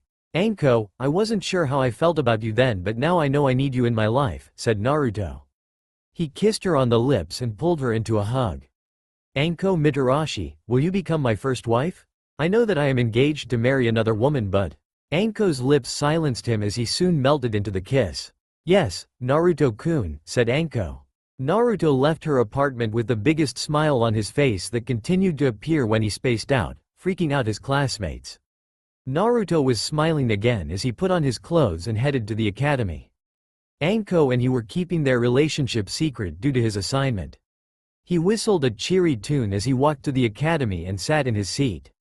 Today, something worth to a shinobi or kunoichi under his or her belt was happening today. Class spars were happening. Naruto wondered who he'd be put up against. Some teacher's aide named Mizuki Bakemono assigned to help Iruka teach showed up. Iruka lectured about some forsaken topic for an hour or so before he motioned for the class to follow him outside to the sparring grounds. Naruto's eyes narrowed upon seeing the Uchiha clan present. Something big was going on and he just knew it. The Uchiha patriarch and his wife, Makoto, were there along with some old men. Naruto presumed that they were the Uchiha clan elders. Pairs were slowly called up to fight each other. Shikamaru and Choji refused to fight each other and were assigned other partners. Naruto watched in utter disgust as some of Sasuke's fangirls fought each other. It involved more of face scratching than fighting with a taijutsu. Besides, the academy taijutsu was pretty useless. His suspicion was confirmed when he was called up to fight Sasuke. The arrogant black-haired boy was pampered by both his clan and the village. Naruto had seen his skills before and wasn't impressed. The boy may have trained hard, but he wasn't training to get better. Iruka stood to the side of the platform and recited the rules again before signaling them to get ready. No killing. The first one to fall is the loser. Fight. Naruto had added a variety of seals on weights he had bought at the Higatashi's store. Naruto had bought them before he enrolled into the academy and spent a month engraving seals into the weights to help hide his strength level. The current weight of the seals he wore on his limbs and torso all came out around 500 pounds. He also turned up his resistance seals to build up his strength and make sure he did not accidentally harm any of his classmates seriously in a spar. He inwardly growled. He was sure that the Uchiha clan was pushing their son to defeat him soundly in this spar. He would fight fairly though. If they tried anything, he would pulverize them. Sasuke flew towards him, his fist cocked back to throw a punch at Naruto's stomach. Naruto sidestepped the charge and swept his opponent's leg from under him, causing Sasuke to lose balance and collapse face first into the platform. Sasuke stood up quickly, his face contorted in rage and embarrassment. Yelling, he dashed toward Naruto ready to bash his skull in. Once again, Naruto had not even tried to retaliate. Naruto grabbed Sasuke's overextended fist and stepped behind him, throwing Sasuke face first. Naruto placed a knee on the Uchiha's spine and twisted his hand to prevent him from getting up. "Forfeit," said Naruto. Sasuke gritted his teeth and struggled but found he was trapped.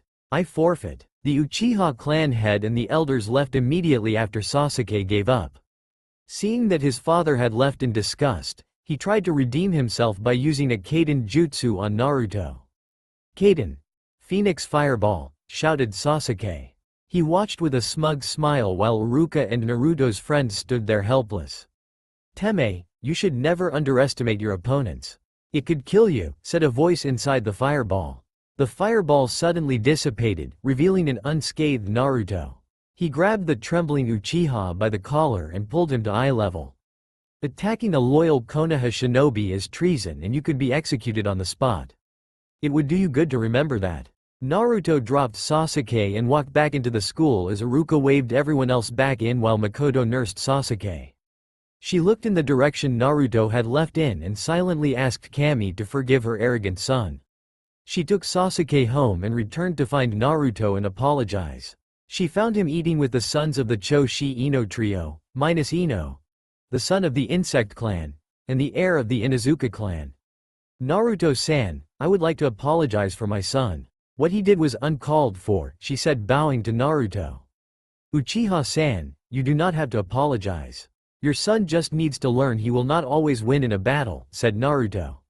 He turned away from the Sasuke's mother as he finished his lunch. Makoto smiled at the boy. He was severely misunderstood but his was kind and gentle-hearted. Itachi stood before the Sandaime and gave his report. "My father has become more unstable. I fear that he might try something soon, Hokage-sama," said Itachi. Sarutobi stroked his chin in thought. "Itachi, I would like you to talk to Naruto. I have asked him to watch your brother. He told me that your parents, along with the elders, were there today watching the spar." Itachi's face became serious. "I do not know what he is thinking. I await any orders from you." Itachi disappeared in a shunshin, leaving the Sandaime to sit in his chair, lost in thought. Itachi went home and was pulled aside by his mother. "Itachi-kun, your father wants to overthrow the Hokage and take over tonight," whispered Makoto frantically. His mother had helped secretly observe his father. "Mother, I have a plan to stop the coup. I need you to follow my instructions." The Uchiha Patriarch, the elders, and a good part of the Uchiha clan wanted to have the village under their thumbs. However, a small minority opposed the idea, believing that they should remain faithful to the village. Itachi and this small bunch launched their plan an hour before the clan planned to start their coup. The Uchiha elders and Itachi's father were silently killed as well as those who supported the coup. Those who survived were killed on the spot. As the coup was quelled, Makoto and Sasuke were taking a walk in the park as part of Itachi's plan. Makoto would cover for her elder son while he wiped out the usurpers and cleaned up the mess. Dawn broke as Makoto carried her sleeping son home and headed to sleep herself. Itachi informed the Sandaime of his actions and was reassured his decisiveness saved Konoha. Makoto came upon a strange scene once she put her younger son to bed. Naruto Uzumaki Namikaze was chatting in the living room with Itachi. "Thank you for your help, Naruto-kun. It was nothing worth mentioning. You are a fellow Konoha ninja and it's only right for me to help you. Besides, the Hokage asked me to do it as a favor to him." "What do you mean?" "The Hokage has known about Fugaku's plans to overthrow the Hokage in a quest for power. He just did not know when it would happen and asked me to watch his movements." "I see. The means that led to this outcome do not matter now. It is done. I agree. I hope I will get along with you and the rest of the Uchiha clan. We are in your debt. You only have to ask and we shall do it if it is in our power to." Naruto nodded and shook Itachi's hand before he left the Uchiha compound. "Mother, you can come out now," said Itachi. Makoto stepped out from behind the wall she was pressed against. "You sensed me?" she asked sheepishly. It matters not. I am sure you want some answers, Ka-chan. If possible, please tell me from the beginning and leave out no details. Flashback. 2 hours before the massacre began, Itachi had gathered those who opposed the coup and told him of his plan to purge the clan. The group was grim but agreed. Their fellow clan members had gone beyond the point of return. Suddenly Naruto turned up with his mechanical beasts following him. The Hokage told me of the plot. I came to offer my help to opposing Fugaku-san. The other members as well as Itachi raised an eyebrow. You sure you want to dirty your hands with blood of my clan? Asked Itachi. I have the blood of hundreds of Kiri loyalists on my hands. More blood will not make them any dirtier, Itachi-san. You are one of the Uchiha clan I respect. I do not want you to do something reckless without me, said a grinning Naruto. Itachi smiled and patted Naruto on the shoulder. Alright Naruto-kun, I'll be counting on you to watch my back. The mechanical crab foamed at the mouth before it clicked its pincers together. The dragon and scorpion swung their tails lazily as Naruto patted Itachi's arm. Get on. Naruto leapt on the dragon and Itachi followed suit. The other members climbed aboard other creations as they sped toward the Uchiha training ground where the traitorous Uchiha were gathered. The dragon roared before a stream of fire blasted the nearest traitors. Naruto unsealed his unique weapon and began to cut down the rebellious Uchiha led by Fugaku. Itachi leapt from the head of the dragon and landed near Fugaku. Father, you have crossed the line. I will protect the Uchiha name from being tainted by your greed, said Itachi as he engaged in a jutsu battle with his father. The crab and scorpion creatures sliced, cut and crushed their enemies as they kept the riders on their backs safe. An Uchiha blasted Naruto's dragon with a fire jutsu, thinking Naruto had been burnt to a crisp. To his displeasure, Naruto and his creation came from the blaze unharmed. You are a fool. My beasts are covered with chakra-stealing seals. Die, said Naruto. The dragon's wings flapped and created a wind that fueled the stream of flame that erupted from its jaws. The offender and everyone within 10 feet of blast was wiped from the earth's surface. The crab and scorpion stood idle, keeping the turncoat Uchiha from aiding the clan elders who were embroiled in a battle with Naruto. The dragon blasted away any conspirators left from its first rounds. Boy, you would have joined us. Your skills would have been helpful, said the elders. Naruto said nothing in response. Instead he maneuvered his way around one of the elders' guards and cleaved his body in half. The remaining 3 elders redoubled their strength. Naruto smirked with they tried to activate their Sharingan to predict his movements. Quote, Tisk, it's not that easy to foresee my movements, said Naruto as he continued to run the elders into the ground. They surrounded him in trying to attack from all sides. The Sharingan cannot foretell movements that it has never seen before, said Naruto grinning as the elders swore. Itachi had told him that Sharingan was not invincible and could not predict the movements of an enemy it had never studied before. Naruto blasted one of the elders away with a wind jutsu while encasing the other 2 in an earth jutsu. Naruto took off toward the elder he had blasted away earlier. The elder slowly got off the ground in time to block Naruto's thrust but was caught off guard when Naruto ducked under his strikes. Naruto had ducked under the man's fists and sliced the man's legs from his body. He leapt away, leaving the elder to die from blood loss and shock. The other 2 elders struggled in their bonds but when Naruto arrived, had broken from their restraints. You have angered the Uchiha clan elders. Prepare to die. Suddenly a giant shadow loomed over both. You have awoken a sleeping dragon. Naruto's mechanical dragon was resting nearby and had come to eliminate the enemy. Prepare to die. The dragon crushed an elder under one of its metal-clawed legs before seizing the other with its serrated jaws. The elder's screams were heard of the battlefield. The smoking bits of the last elder were expelled from the dragon's mouth as it lowered its head to Naruto's level. Naruto laughed quietly before he patted the dragon's head. Good job. A grunt from the direction of Itachi and Fugaku caught Naruto's attention. Itachi had impaled his father on the katana he had received as an anbu. Naruto sealed up his beasts before making his way to Itachi's position. Itachi wiped his blade clean on a scrap of cloth he tore from a corpse. I'm sorry for your loss Itachi, but this was the right thing to do. Itachi nodded as he sheathed his sword. Naruto-kun, do you want to have some tea with me? End flashback. Makoto had sat quietly through the tale, Not once did she cry for the man who she had once called her husband. Their souls are at rest now. Hopefully, they will find redemption in the next life, she said. She turned to face Itachi once more. You said Naruto showed up to help you. So the Sandaime sent him to monitor Fugaku?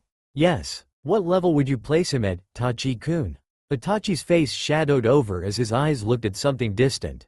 Ka-san, the day when Naruto snaps over the edge, whoever threatens his precious people will be wiped from the earth along with their conspirators.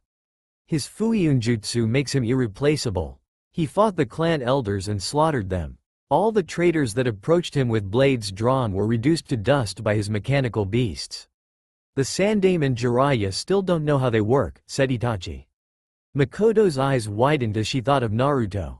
As a child, he must have experienced traumatic events in his life. Naruto was a mysterious child. He had appeared several months ago from thin air. His abilities were too advanced for a student at the academy. Makoto shook thoughts of Naruto out of her mind as she went to bed. The next morning at the academy, Sasuke came in a little more sullen than usual. The news of the clan slaughter spread like wildfire. The Hokage released the news, stating a group of assassins targeted the Uchiha and wiped out most of them before Itachi and the survivors pushed them back. Sasuke's fan club surrounded him, trying to cheer him up.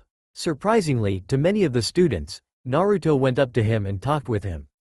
By the end of the day, Sasuke was smiling. Sasuke remembered the words Naruto said to him as he walked home. Don't dwell in the past. Move forward and forge a new future for you and your clan. Don't stew in vengeance and death.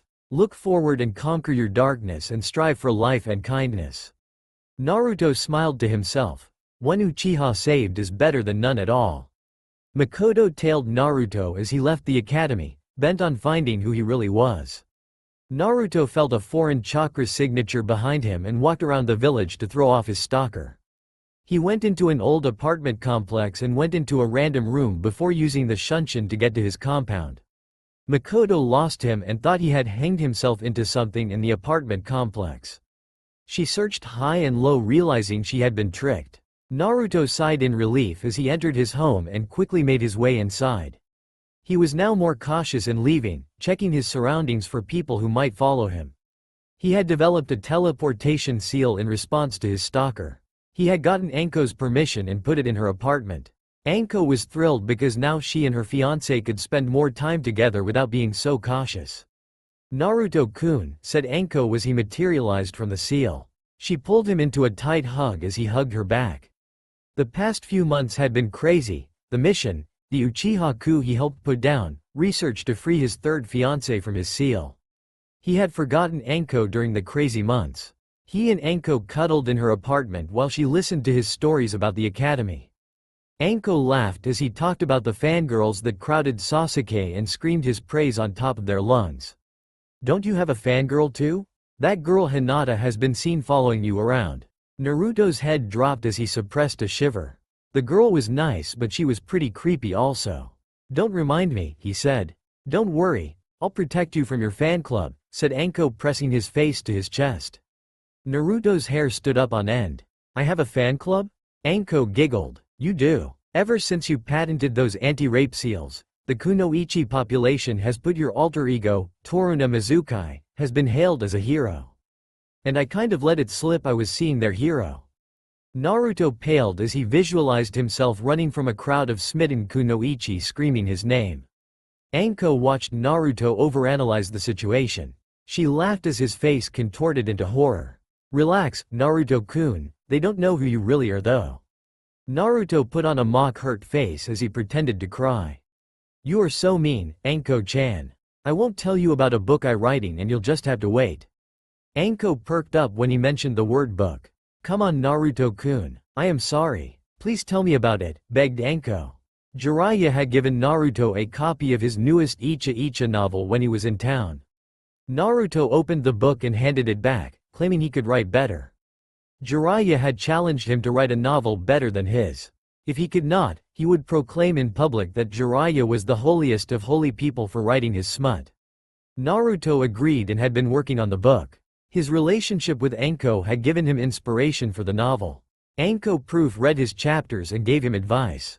Anko's mouth watered as Naruto smiled in defeat and handed her the newest chapter. The gist of the story was based around a young man with horrendous scars that drove away maidens upon gazing upon him. Despite his unrequited love for a beautiful maiden from a rich family who was hounded by various suitors, he continued to protect her from harm. He killed all those who tried to harm the girl, despite the girl's rejection of his love. Anko cried as she read the new chapter. The young man had remained loyal to the maiden despite her coldness. She had sent her guards to beat him up for her pleasure, and he stood still as the guards beat him to near death and spat on him. She continued to ignore the man until he saved her from an assassin who had been hired by a rival family to kill her to gain her riches. Anko grinned as she gave Naruto her opinion and watched him jot down her words as he put away the manuscript. He kissed he goodbye as he went home via the seal. 4 years later, Naruto woke up as his alarm rang and grumbled as he silenced it. He put on his clothes, ate a small breakfast, and then headed to take Genin exam. Sasuke smirked at him as he walked through the door. The two had become good friends and rivals. "Hey Dobi, you escaped from your fan club already?" he joked. Naruto grinned back. "At least they don't know who I am. Your fan club follows you everywhere." Naruto smirked inwardly as he prepared to scare his friend. "Oh, I think that's them running down the hall now." Sasuke paled as he made a beeline for the bathroom. Naruto sighed. His own fan club had been created upon the introduction of his book to Konoha bookstores. Jiraiya cried waterfall tears when Naruto's books outsold his first 3 volumes of smut. He reluctantly handed over the 20,000 ryo he bet Naruto. Jiraiya had said that he had to publish under his own name. Soon every kunoichi in Konoha had created a Naruto fan club that hounded him when he was in the streets. He took to using a henge to disguise himself as a girl to avoid them. He had been teased by Anko, who had been given the first copy by Naruto as a present. She had sicked the kunoichi on his position once for fun. Naruto shivered as his classmates looked at him weird. Sasuke had returned from the bathroom and sat next to Naruto. Naruto cleared his mind as Iruka passed out the written exam after explaining the rules. Naruto quickly finished the test and put his head down, waiting for everyone else to finish. Naruto woke up when Iruka yelled for everyone to go to the training grounds. Iruka explained that the accuracy part was made up of throwing shuriken and kunai. When Sasuke was called up, his fangirls screamed his praise. Smirking at his friend, rival, and threw the kunai and shuriken hitting dead center, scoring a perfect 10 out of 10 on both. Naruto yawned as he stepped up. He tossed shuriken and kunai so they hit vital parts on the dummy. In a real battle, those wounds were fatal. Iruka was impressed and gave him a perfect score and some bonus points. "Show off," said Sasuke, rolling his eyes. The class was led back into the building. They stopped in the gymnasium to do the practical test. The class was told to graduate they must perform a kamawari, a henge, and the bunshin jutsu. Shino, Kiba, Shikamaru, and Choji all passed and were handed their Hite 8. Sasuke of course passed with flying colors. Naruto, grinning, decided to be mischievous during the henge and hanged into a beautiful nude woman with smoke around her woman parts. Iruka, Mizuki, and a few students were blown back by massive nosebleeds. Iruka quickly recovered and screamed at Naruto for using a stupid henge. Naruto grinned as several clones appeared around him. Sasuke had created 7 but Naruto had trumped him, creating hundreds, filling the room to its capacity. The clones waved and made various faces. Sakura, one of Sasuke's fangirls, poked a clone. "It is solid," said Sakura as Iruka's mouth dropped open along with his assistant. Kage Bunshin no Jutsu is a kinjutsu. He must have ridiculous amounts of chakra to produce that many. Iruka held out a Hite 8 but Naruto pulled one from a seal in his belt. No one saw that but Naruto put a finger up to his mouth, silencing Iruka. Iruka snapped from his daze and finished testing everyone and congratulated those who passed. "I will see you all back here next week on the same day," said Iruka. Everyone departed as Naruto remained behind. "I'm sure you would like some answers." Iruka nodded and Naruto shunshined the two of them to the Hokage tower. The Sandaime was stamping some more papers when Iruka and Naruto stepped into his office. "Ah, Naruto, you're here just in time." Sarutobi looked at Iruka, who was just as confused as the Sandaime. "Naruto, why is Iruka here?" I pulled out my Hite 8 and he wanted some answers. I see. Iruka, please sit down and we will explain. The Sandaime told the Chunin teacher about Naruto's A-rank mission as an undercover student at the academy. So he was there to evaluate the curriculum? Asked Iruka. Yes, I have let the civilian council gain too much power and they had tampered with the academy. I asked Naruto to pose as a student and send me weekly reports on his findings. As Naruto stated in his reports, the curriculum was geared toward trivial subjects instead of focusing on teaching the students basic ninja skills, said the Sandaime. Iruka thought back to his history lectures and looked at Naruto before wincing. It's not your fault, Iruka. I will correct the discrepancy in the academy soon. Iruka nodded as another question came to mind. If Naruto was undercover, what rank is he really? Asked Iruka, eyeing the blonde. He is a Junin, of course. Iruka's eyes bulged as he turned to look at Naruto. Even Itachi was older than Naruto when he became a Junin. He was studying outside Konoha with my permission. Naruto beamed and turned to Iruka. I'm not called Fuiunjutsu no Kami for nothing. The Sandaime sighed as Iruka looked at him for confirmation. He is actually called that in Kiri. He went there on a classified mission. Iruka exited the room, mumbling something about blondes. So find any students you want? Asked Sarutobi. Yeah, but I want to have an assistant. The Sandaime nodded. I would like Anko Mitarashi, said Naruto. The Sandaime sighed. She and Naruto were in a relationship and Anko came in weekly to pester him about Naruto. Alright, who do you want? Sakura, Ino and Hinata are my choices. I want to break their bad habits and make them into good kunoichi. Sarutobi couldn't argue with Naruto on the bad habit part. Alright, just don't break them. Naruto thanked the Sandaime and left. Sarutobi went back to his paperwork, silently cursing it. Naruto poked his head back in. Use shadow clones. They will get the work done quicker. Sarutobi sat there stunned as Naruto exited. He was the professor and he could not come up with a solution. He made some shadow clones as he pulled out a familiar orange book. Damn you Jiraiya and your wonderful books. The next week, Naruto's classmates were wondering why he was absent. Iruka told them that he was with the Sandaime. Alright, Iruka read the teams off. Well, with Naruto gone, the teams are a bit uneven. Team 7 was Sasuke, Sai, and Tai. Team 8 was Kiba, Shino and Haruka. Team 10 was Shikamaru, Choji, and Ayami. The most surprising to anyone was Team 11, which was Ino, Hinata, and Sakura. Ino and Sakura cried inwardly as they were not on their beloved Sasuke's team. Sasuke breathed a silent sigh of relief. Their sensei filed in to pick up them. Anko came through the window, a giant ball coming in after her. It unraveled into a banner which read, "The taken but still why Anko Mitarashi." Iruka slapped his forehead as he looked at Anko. You couldn't use the door like a normal person? He asked. If I did I wouldn't be unique, she quipped back. She turned to face the class and looked for Ino, Sakura, and Hinata. You three, come with me. Team 11 followed Anko out the door. Iruka silently prayed for their souls as a funeral bell rung off in his mind. Anko led her kunoichi group to Training Ground 11 where they all saw a familiar face. Naruto, the girls shouted. Ino's eyes were caught on the Junin vest he wore. Hinata blushed as she looked at him. Sakura just simmered in silent anger. I got placed her instead of with Sasuke-kun? She shouted angrily in her mind. Naruto, why are you wearing a Junin vest? Asked Ino. I'm a Junin Ino. I was in the academy as a part of a classified mission for the Hokage. He thought back to his mission involving Mizuki right after he graduated. The idiot tried to steal the forbidden scroll. Naruto and the Sandaime had laughed at him as he busted into the Hokage's office which was suspiciously empty. He had reached for the scroll, or what he thought was the scroll. Naruto turned the lights on and Mizuki was carted away by some Anbu as Naruto and the Sandaime laughed together. Naruto looked at his second fiancée, Anko. She had gotten to torture the poor sap. He turned back to his students and looked them over. Two fangirls and an unconfident girl. My work is cut out for me. Alright, let's introduce ourselves. I'll go first. My name is Naruto Uzumaki Namikaze.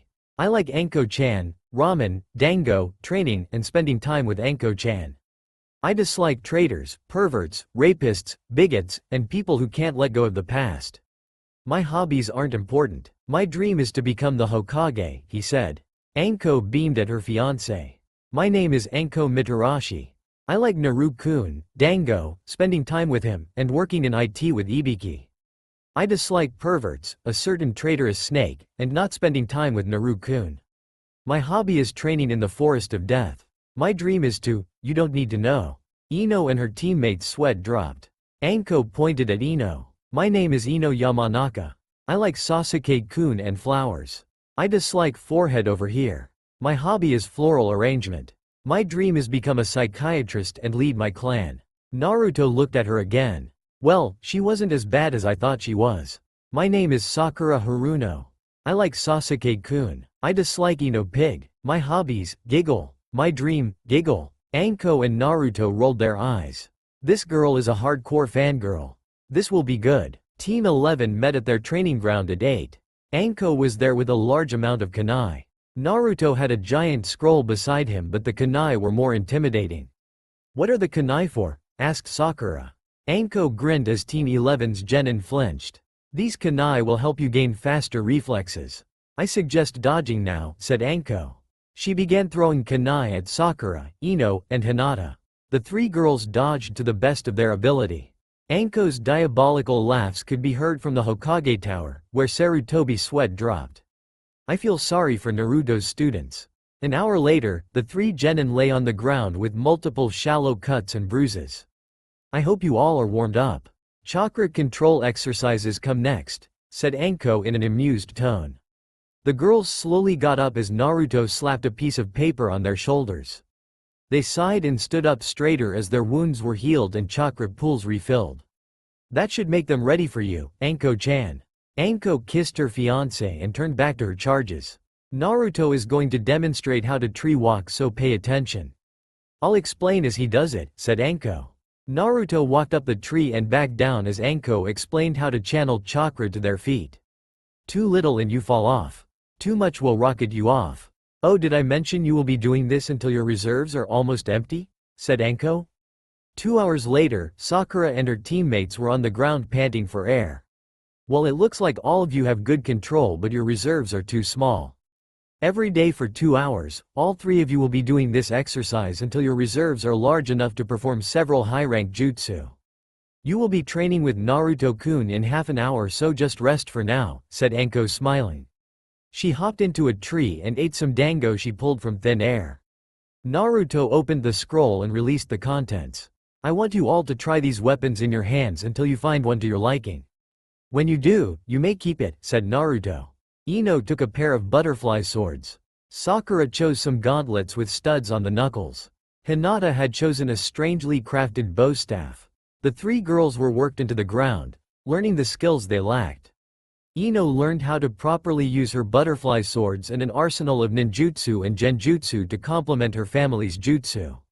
Sakura was taught basic healing jutsu and a new taijutsu to work with her studded gloves. Hinata learned how to properly use her bow staff, and Anko created a hybrid taijutsu with Hinata's current one to give Hinata's form more fluidity and grace. The three genin learned kenjutsu from Naruto to use their new weapons more effectively. Every day they met, Anko trained their chakra pools, stamina, and speed. Naruto then taught them kenjutsu katas for their weapons, proper stances, ninjutsu, genjutsu, and began to teach them about elemental affinities. It turned out that Ino was attuned to lightning, Sakura to earth, and Hinata to water. Naruto cleverly devised seals that put on their equipment to train their strength. He had his fiancée teach them the exercises for the affinities while he worked out a training regimen for each girl. Every day at team practices, the girls were put through hellish training to learn how to become adept in the way of the kunoichi. Anko made them dodge, jump, duck, and deflect kunai and other assorted pointy ninja tools with a single kunai in hand. Naruto drilled them in katas for the weapons the girls chose. Ino was subjected to a duel with Naruto, who wielded a metal pole. Naruto taught Ino to block, stab, chop and lock an opponent's weapon with her butterfly swords. When Sakura chose a taijutsu to fit her studded gauntlets, Naruto mercilessly sparred with her, correcting her flaws as he pounded her into the ground. Hinata was first given force to hit small targets accurately with her staff as she dodged a flurry of assorted throwing weapons. The girls collapsed into a heap as Anko looked at them, slightly surprised at their boldness. During a training session when Anko sent her snakes after the girls, they suddenly decided to fight against the snakes. They fought bravely but after a mere 5 minutes were taken down and rendered unconscious. That took guts. I suppose training with me instills a bit of courage. Naruto leapt into the clearing where Anko stood with the unconscious genin. Anko-chan, I thought I asked you to keep them conscious, not knock them out, said Naruto. Anko rubbed the back of her head in embarrassment as Naruto slapped some paper seals on the girls' bodies and channeled chakra into them. Ino, Sakura, and Hinata awoke feeling fresh and full of energy. Glad you are up, girls. Now it's time for a lesson with me. The girls paled as Naruto led them to another clearing in the training ground. The girls turned white when they saw the equipment in the area. A large kunai throwing device was in one corner. A boulder surrounded by smaller rocks and stones sat in the middle. The most intimidating in the clearing as an obstacle course looked like a sadistic way to kill someone slowly. Ino, you will be standing in front of this kunai thrower Anko-chan will operate. I want you to hold the lightning barrier jutsu I taught you as long as possible. Anko will also pelt you with kunai as the machine fires a constant stream of them, so the shield must wrap around you. Sakura, you learned the Doden control exercise from Anko-chan. You will use that exercise to break everything from the pebbles to the boulder in your area. Hinata, for your safety, I have replaced all lethal devices in the obstacle course with rubber batons. You will run this course and carefully navigate the obstacle course, cautiously avoiding any traps that make spring at the small touch of a string, platform, or trigger mechanism.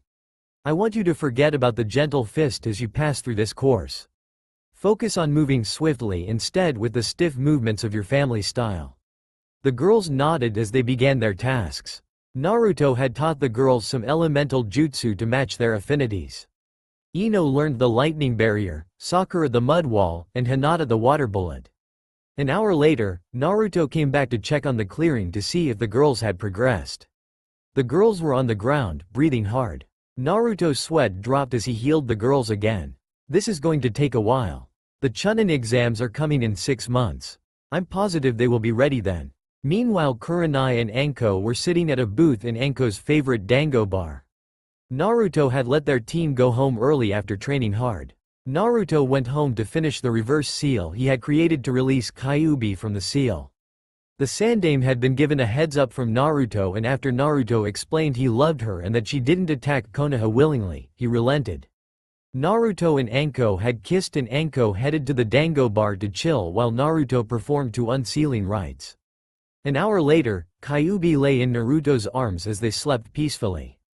He now had 3 beautiful women in his life but had no idea he was about to get a 4th. Anko was eating dango while comforting Kurenai, who had broken up with Asuma after they had an argument about his smoking habits. Kurenai told him to quit or she would leave. He chose to continue smoking.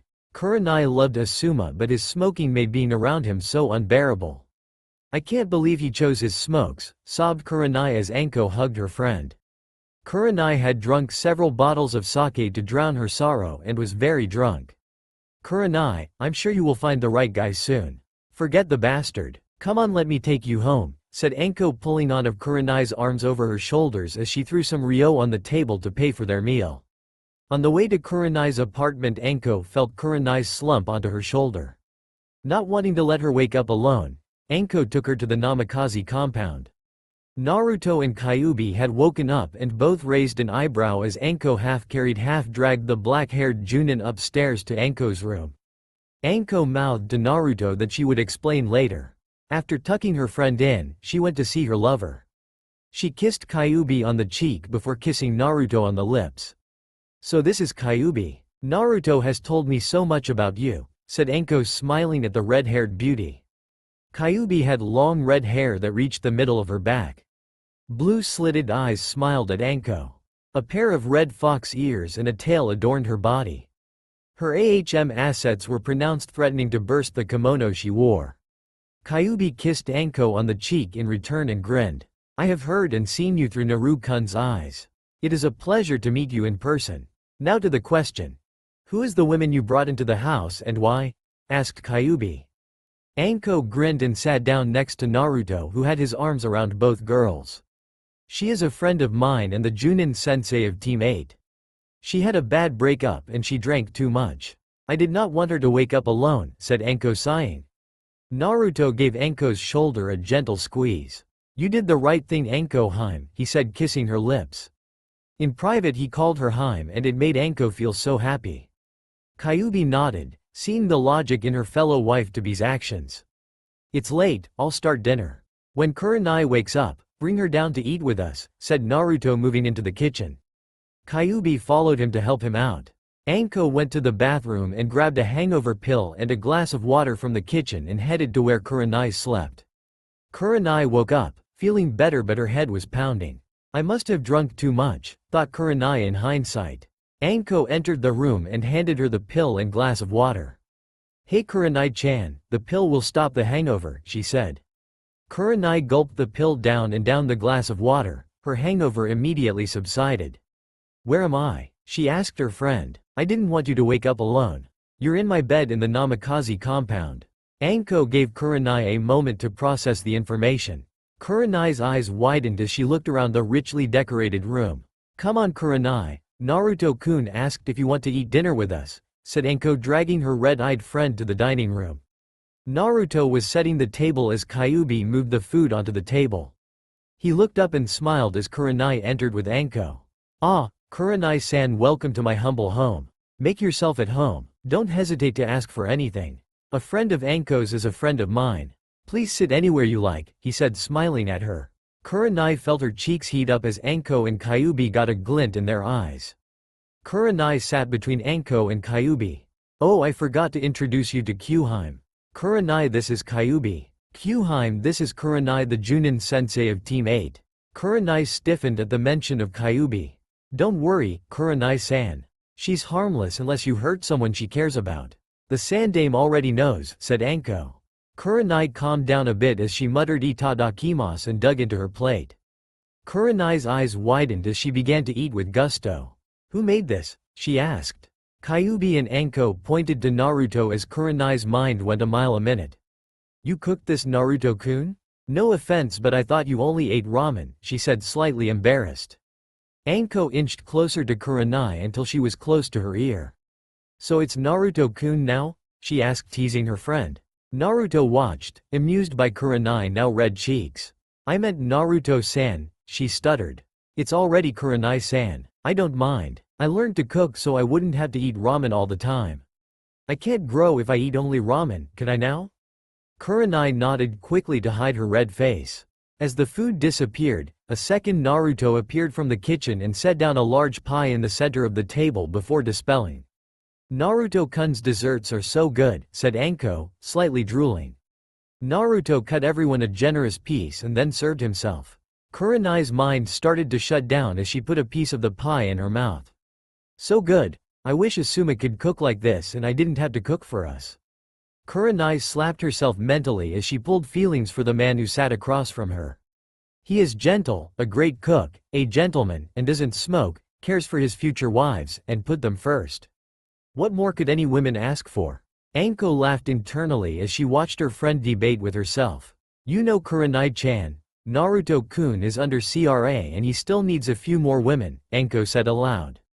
Kurenai felt conflicted. She still was in a relationship and didn't use Naruto as a rebound boyfriend. Anko's offer was so enticing though. Naruto was everything she could want in a guy, and plus he was popular among women in her age group. She felt awkward for crushing on Naruto, but hell, Anko was her age and Kyubi was thousands of years old. She made her mind up and decided to give it a try. If Naruto-kun wants me as a wife, I have no objections, she said firmly. Welcome to the family, Kurenai-chan, said Kyubi, kissing Kurenai on the cheek. How about we go on a date tomorrow for lunch to celebrate Kurenai-chan's induction into the family, suggested Naruto, getting 3 happy nods. In the meantime, Kurenai-chan and I will go move her belongings into the compound. Anko and Kyubi nodded happily as they went about cleaning up. Naruto held Kurenai's hand as they went to her apartment to move her stuff into her new home.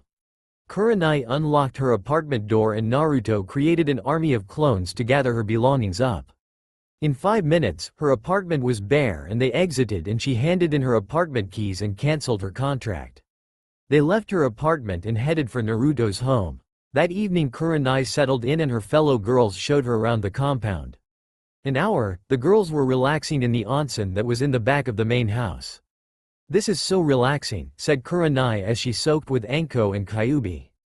"Too bad Mei couldn't be here. She loves the onsen," said Anko smirking. "So who is Mei?" "She's the Mizukage and one of Naruto's fiancés." Kurenai's eyes widened. "He's going to be married to a Kage? Yeah, I'm jealous that I could be Naruto's first wife-to-be." The girls stayed in a bit longer before exiting and going to the dinner room after toweling off and dressing. The girls had another delicious meal and went to bed. Kurenai went into her room but saw Anko and Kyubi going into Naruto's room. "Why are you going into Naruto-kun's room?" she asked. "We sleep next to him. He doesn't mind," said Kyubi winking. Kurenai blushed and pulled a Hinata poking her index fingers together. "Will Naruto-kun mind if I slept in his room?" she asked in a small voice. The others dragged her into his room as Naruto exited the attached bathroom, shirtless. He rubbed his hair with a towel as he searched for a shirt. As he pulled a shirt on, he saw Kurenai staring at his abs. "He is a god with those abs," she thought, drooling. Naruto pulled his shirt down and climbed into the bed. "Like what you saw?" he asked in a husky voice. Kurenai could only nod as he slid into the middle of the bed. "Since you're the newest here, you get to sleep on his chest for tonight only." "We switch nightly," said Anko, seeing Kurenai nod vigorously. She had known that Naruto had an advanced henge that could turn him into a girl for real but didn't expect what she saw next. Naruto called out Kai and her jaw dropped. Naruto was taller than all three of them, had a pair of blonde fox ears and 9 foxtails. He looked older and had more muscle. "This is his real form, Kurenai. He doesn't show it to just anyone," said Kyubi as she and Anko latched onto Naruto's arms as Kurenai lay on his chest. A tail wrapped around the girls protectively. Kurenai petted his tail that had coiled around her as she slipped into a slumber. The next morning they all awoke to find Naruto gone. Kurenai pouted as she smelled the pillow Naruto slept on. The girls got up to find Naruto was in the kitchen finishing up breakfast. "Good morning, Anko Heim, Kyubi Heim, Kurenai Heim. Breakfast is almost done," he said with a smile. Kurenai turned red at the Heim suffix Naruto added to her name. The girls sat down in front of a plate of eggs, ham, and a little something special that they all liked along with a glass of fresh orange juice. Anko happily ate her dango along with everything on the plate. Kyubi sliced up her steak and put a bit over everything on her plate on the piece on her fork before eating it. Kurenai ate her takawasa slowly savoring the flavor as she ate the other things on her plate well, sipping on her orange juice in between bits of different foods. The three girls freshened up as they headed in separate ways, Kyubi staying home, holding down the fort so to speak. Kurenai kissed Naruto on the lips before headed to meet her team. Anko and Naruto jumped into action, ready to train their team to become the top kunoichi. Every day for a month, Naruto and Anko trained the girls strictly. The trio of girls quickly progressed. Ino learned to hold her lightning shield up for 5 minutes and could extend it around allies. Ino had also learned to turn the shield into a wall of lightning, turning her defense jutsu into an offense one. Sakura had dropped her fangirl attitude and had shaped up well. Naruto had created her a seal that he put on her gauntlets so she could begin to learn how to expel chakra out of her fists and feet to boost her strength. Hinata changed the most. She had become more confident and had excelled in bojutsu, even incorporating into her taijutsu. Naruto had started teaching her his own taijutsu style and combined it with her original one, hoping Hinata could create her own style. "Good morning, Naruto-sensei, Anko-sensei." The girls chorused happily as the couple appeared in a shunshin. "Alright brats, today we are doing some sparring. You won't have to do any of my exercises," said Anko as the trio of genin inwardly sighed in relief. "All of you have to come at me with the intent to kill or you won't be able to touch me," said Naruto while Anko sat in a tree, spectating. The 3 genin came at him in an organized fashion. Ino sought to immobilize him, Sakura to pound him into submission, and Hinata to slow his movements. Naruto grinned as he unsealed his scythes and connected them. He watched the girls take out their weapons as well. Naruto rushed toward them, expertly blocking and counter-attacking, but made sure that all of his attacks only cut them in non-vital areas. The girls attacked as a team, interchanging who attacked or supported. Naruto shunshin from inside Ino's lightning prison and dodged Sakura's chakra-enhanced fist, which ground a nearby stump into fine particles. Hinata had gotten a hit on Naruto, paralyzing his right hand, but a burst of chakra into a seal on his fingerless glove unsealed his tenketsu. The spar continued for a good 2 hours, after which the team's genin collapsed in exhaustion as Naruto healed them. Good job, even though you did not land any devastating blows. I am proud that you worked as a team and landed a few solid hits, said Naruto. Let's go eat, my treat. Anko leapt from the tree into Naruto's arms. Let's meet at the barbecue place, said Anko as she and Naruto disappeared in a tornado of leaves. The girls headed for the restaurant, which was ran by Choji's clan. Team 11 had lunch there and left satisfied. Naruto headed back to the complex to find Mei in front of his home. Kyuubi was talking with her animatedly. Kurenai, Anko, and Naruto had walked to the compound together. Mayheim, you're here. What's the occasion? Asked Naruto. I can't see my fiancé, said Mei with a mock pout, making Naruto's other girls giggled as Naruto stuttered, trying to form intelligent sentences. Mei kissed him, silencing his attempts. How about you show me around? She said in a why voice. Alright, said Naruto, composing himself. His 4 girls entered in after him as the gates closed after them. Mei dabbed her mouth with a napkin as she sighed, remembered the dessert she just had. I will have come more often, Naruto-kun, said Mei as she left the compound. The 3 remaining girls waved goodbye and headed inside for a nice soak in the onsen. As they readied for bed, they heard Naruto turn on the shower in his room and a devilish grin spread across Anko's face. She crept into the bathroom as Naruto was using the shower to clean himself and then sneaked out in shock. The other girls saw Anko sneak out and asked, Anko, what were you just doing there? Asked Kyuubi. Anko's face light up red as she motioned for the girls to come closer. I snuck a peek of Naruto in the shower. He's huge. I'm not sure if it will even fit, she whispered as the other girls blushed, imagining Naruto in the nude. How big was he? Asked Kyuubi. Anko used her hands to indicate the size and the girls turned red and started to fantasize about being that intimate with him. They heard Naruto shut off the shower and quickly slipped into his bed. Anko slept on top of Naruto tonight while Kurenai and Kyuubi took his arms. They cursed the light in the morning as they rose from bed. They quickly recovered when the aroma of Naruto's cooking filled the air. There was only 4 months until Chunin exams and Anko and Naruto pulled their team harder. They had started D-rank missions today. The girls pulled weeds while Naruto tackled plowing the de-weeded part of the field. 5 D-rank missions later they called it a day. Naruto had told the girls to think of the D-rank missions as ways to train the different aspects of a ninja. The weeding helped with patience and strength. The carrying of cement to and from a store worked on speed. Capturing the stray cows emphasized skill. The shearing of sheep worked on precision. The capturing of Tora the cat, Demon Cat needed a combination of stealth, agility, and smarts. Thankfully the girls used their heads and bought a fish for the cat before they started. Tora ate the fish happily as he was brought back to his owner. Well before he was in the woman's arms. Miss, said Naruto. If you hold him gently and squeeze him, he won't feel uncomfortable. The daimyo's wife took the advice to heart and Tora went home with her purring the whole way. She left Team 11 triple the money she had promised. The Sandame looked at Naruto while shaking his head. Only you would have big enough balls to tell the daimyo's wife what to do, he said, earning a giggle from Anko, who knew the cat's discomfort with the portly woman. At the end of month 2, Team 11 had enough D-rank missions to go on a low C-rank mission. Show the client in please, said the Sandame as the secretary sent in a drunken man with glasses and a bottle of sake in his hands. So these are my protectors? They all look like weak. Ino used the lightning blade jutsu to cut the bottle at the neck, spilling the contents and shattering the detached part of the bottle. Please do not underestimate us, client-san. We are trained by the best and we will protect you with our lives, said Ino. Over a 2-month period the girls grew exponentially.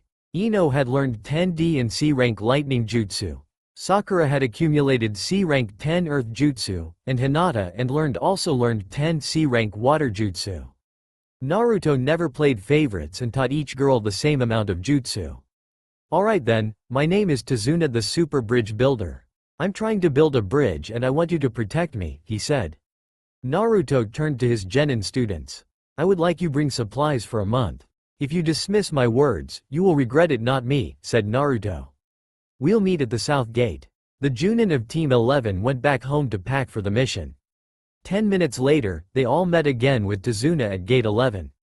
As they headed to Wave Country, Naruto's suspicion of the old man's story rose when they encountered a puddle in the middle of the road.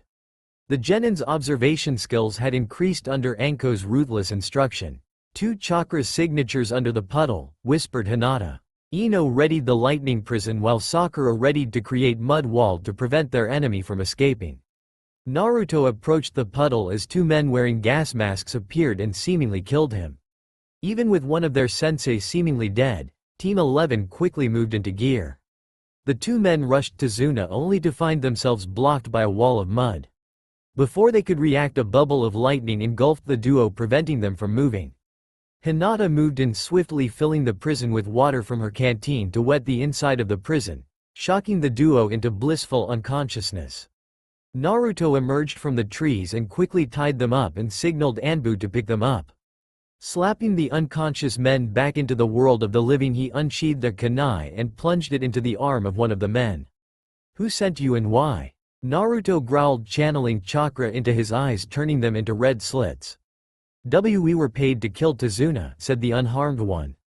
Naruto glanced at their gauntlets and recalled their image in the bingo book. Ah, the demon brothers of mist have become Nukenin. Too bad you didn't hear of the ascension of the new Mizukage. Anko turned to a now trembling Tsunade.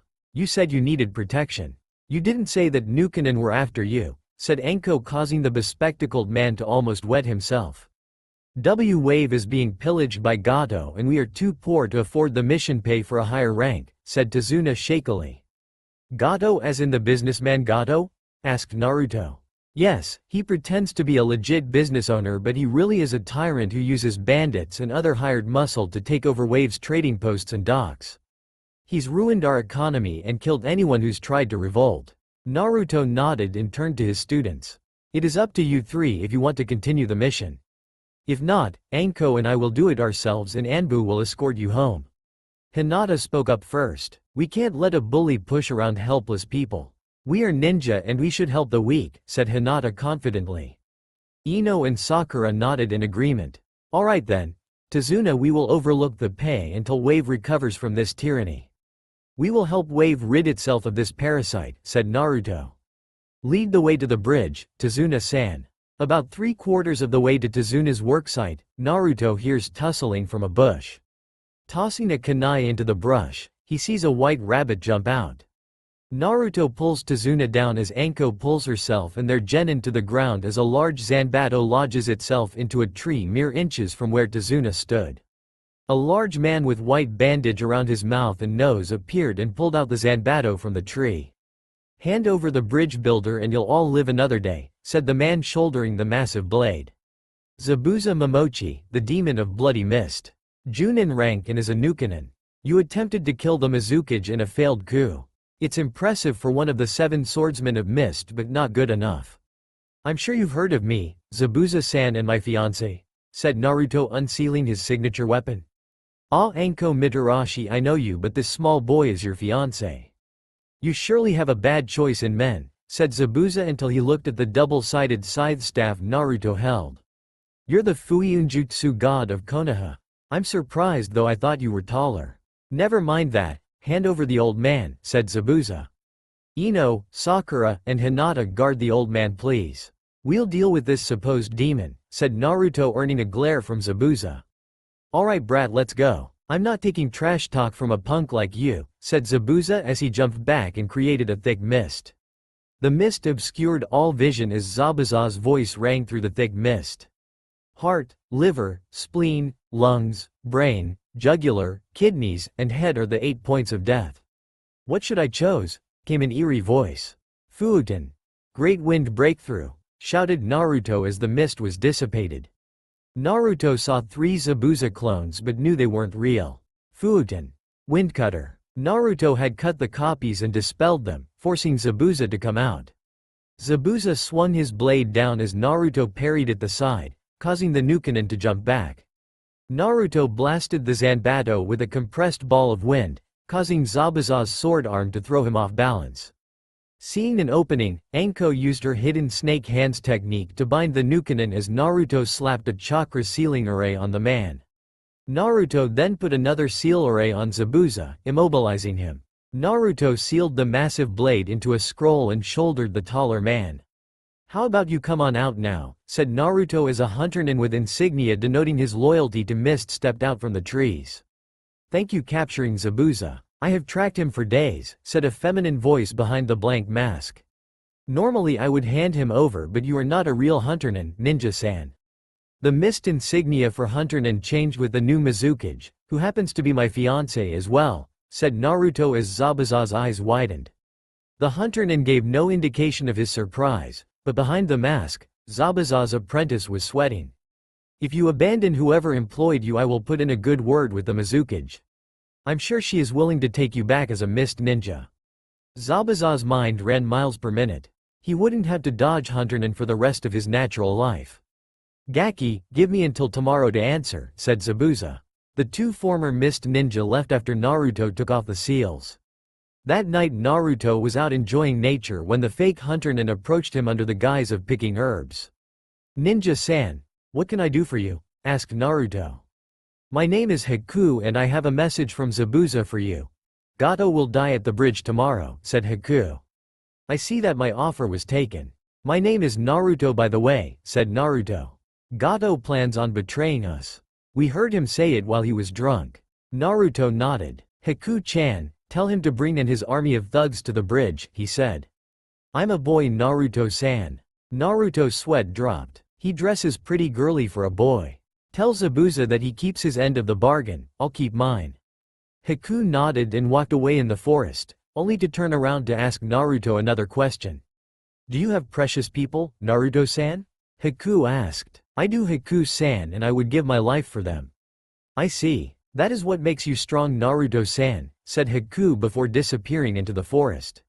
Naruto entered the house that Tsunade had taken to after the fight with Zabuza. Tsunade had announced supper was on and he said a quick itadakimasu before slowly eating the delicious meal. "Why do you even try?" asked a small boy. "What do you mean?" asked Naruto, his attention now on the boy. "Gato will only kill you. No one has ever stood up to him and lived." The boy screamed. "Inari, be nice to our guests," scolded Tsunade, Inari's mother. "Inari, how old do you think I am?" asked Naruto. "I don't know, maybe 13, said Inari. Naruto undid his Junin vest and pulled off his shirt to show Inari scars all over his chest. "I was beaten for something I couldn't control, Inari, and I survived. Gato is nothing compared to other people. He hides behind an army, too cowardly to fight himself. I fought through all the pain you have now. I moved on using the love of my precious people. How will you cope?" Naruto walked out of the house after he redressed. Anko had seen the scars and didn't flinch. However, all of her students were in tears. "He was beaten?" asked the girls in between sobs. "Yes, I don't know the story, but then again it's not place to tell it. I'm going to go check on him. Stay here." Anko headed outside to find Naruto on the roof of the house staring at the star-filled sky. Anko sat down next to her lover. "You okay, Naruto-kun?" she asked. "Yeah, I'm fine now, Anko-chan. I'm just angry at how Inari still has family and he doesn't cherish them. I have you, Kurenai-chan, Kyubi-chan, and Mei-chan, but I don't have any relatives. I would give anything to meet my parents," said Naruto quietly.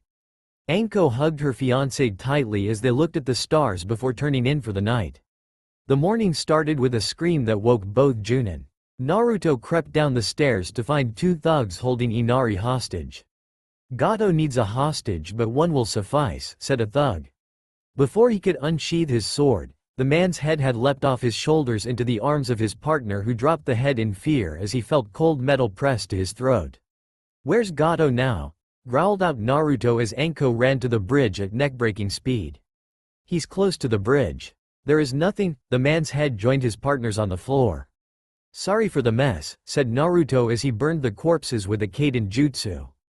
Naruto headed to the bridge to find Zabuza fighting Anko while Haku was fighting his students. He jumped to Anko's position and unsealed his weapon. What is the meaning of this? Hissed Naruto. Zabuza's eyes looked at him and then behind him. Play along, whispered Zabuza as Gato arrived with his army of hired muscle. So the demon of the mist couldn't handle some brats? I don't plan to pay you so you can die with them. Boys leave the girls alive. They'll make good slaves, said a grinning Gato. Naruto's eyes turned into crimson slits as soon as the words left Gato's mouth. Zabuza and Haku turned around and cut down any oncoming thugs while the genin defended Tsunade. Anko had a kunai in both hands mutilating any thug within her reach. Haku froze thugs that snuck up on Anko or Zabuza. Zabuza watched in awe as Naruto seemed to become the wind. Fuuten! Shedding winds, shouted Naruto as everyone in his path was turned into mincemeat. He stood over Gato, who had pissed himself as his remaining guards were reduced to chunks of meat and bone. What was that about leaving the women? Asked Naruto in a slightly demonic tone. Please spare me. I can give you riches, women, power, land. Anything a man desires, said Gato. Really, can you bring back all the people you killed in cold blood? Asked Naruto as his eyes glowed a malignant red. No, then Dai Kami have mercy on your soul. Naruto knocked him to the ground as the villagers arrived all armed with pitchfork, butcher knives, and other assorted pointy objects. Naruto threw a trembling Gato in front of the angry mob. He motioned for the pitchfork-carrying citizens to pin Gato up like he did to Inari's stepfather. Tsunade had told Team 11 the story after Naruto had gone outside. He's yours. Gato's screams could be heard across town as the mob slowly tortured him to death, then burning his still conscious body. The next morning Mei was in Wave. Naruto had put a summoning seal on her desk so she could teleport to Naruto's location wherever he was. She was accompanied by a man with an eye patch and the last of the 7 swordsmen of Kiri that had stayed loyal to Mei in the Bloodline Wars. Naruto had sent her a message via said seal and she came immediately with her bodyguards. So this is who you wanted me to pardon, Naruto-kun? Asked Mei as her bodyguards and Zabuza's jaws dropped. You are engaged to Mei Terumi? Asked Zabuza. Yeah, she is the Mizukage, said Naruto as Mei kissed him. Zabuza, you really didn't do anything wrong but try to overthrow a tyrant in Kiri. Just come back to Kiri and we'll reinstate you and your apprentice there, said Mei looking at Haku. See Haku-kun, you can have a home to look forward to now, said Naruto. Haku looked at Zabuza who nodded answering an unasked question. Naruto-kun, I'm actually a girl. Zabuza-sama suggested I hide my gender so others wouldn't exploit it, said Haku as her cheeks reddened. As Naruto stood shocked by the revelation, Haku quickly stepped up to him and kissed him on the cheek, causing Naruto to turn crimson. You spared my precious person and I am in your debt. Anko and Mei's eyes lit up in jealousy. Naruto never let them kiss him before they were dating. Actually Mei had kissed an unconscious Naruto but that didn't count. Zabuza and Mei's bodyguards laughed at Naruto's expense. Maybe she get married to you first, Gaki? Said a laughing Zabuza. Naruto's 2 fiancés suddenly had an aura of death around them. Zabuza, said Anko in a sickly sweet voice. Aoi, said Mei with a smile. Shut up or we'll kill you, the two said in sync. The laughing stopped as the guards plus Zabuza turned pale at the thought of being beaten up by the 2 kunoichi. Zabuza, you are pardoned of all crimes of treason and are invited back to Kiri to resume your duties as a member of Kiri's 7 swordsmen. Haku may come with you if you desire, said Mei. Haku, you are released from me. You may go with Naruto if you choose, said Zabuza, earning him a hug from Haku. Oi, Gaki, you hurt her and I'll come for you, warned Zabuza as Naruto nodded.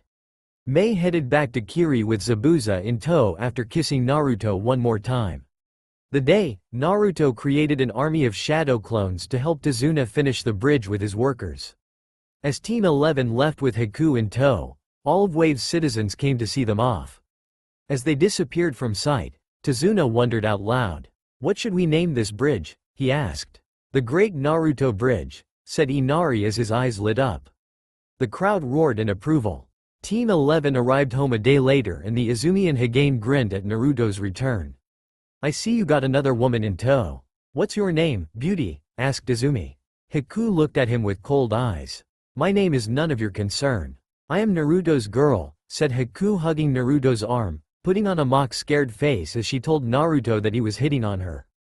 Naruto laughed as Izumi had waterfall tears streaming down his face. Anko laughed at the Chunnin's attempt to flirt with Haku. Izumi, haven't you learned the last time you flirted with Mei who was at the gate? Asked Anko, laughing at the memory. Mei had told her when she visited Konoha how one of the gate guards tried to hit on her.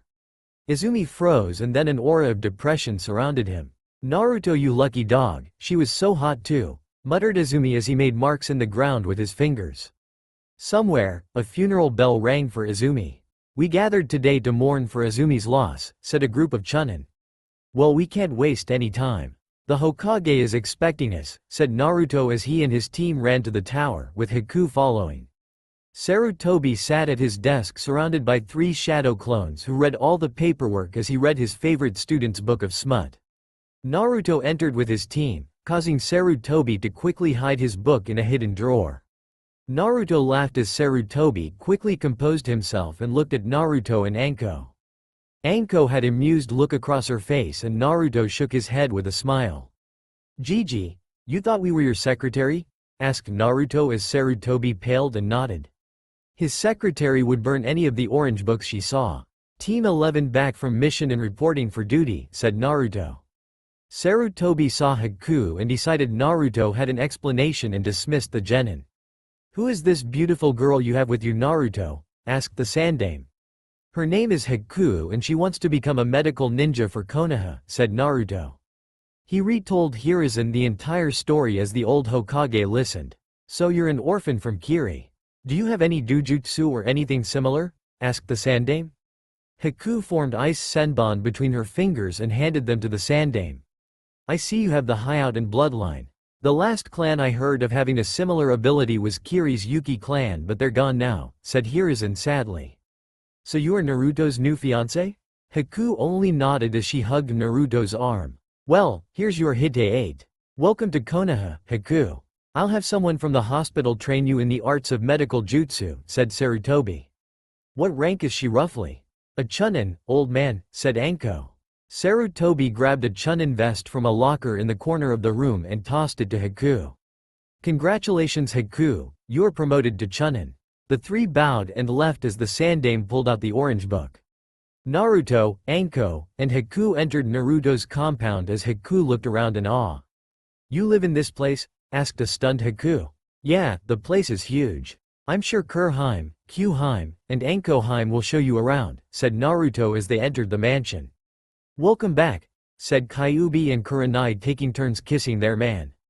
Kurenai saw Haku first and introduced herself. My name is Kurenai and that is Kyuubi, said Kurenai, hugging her newly inducted fellow wife-to-be.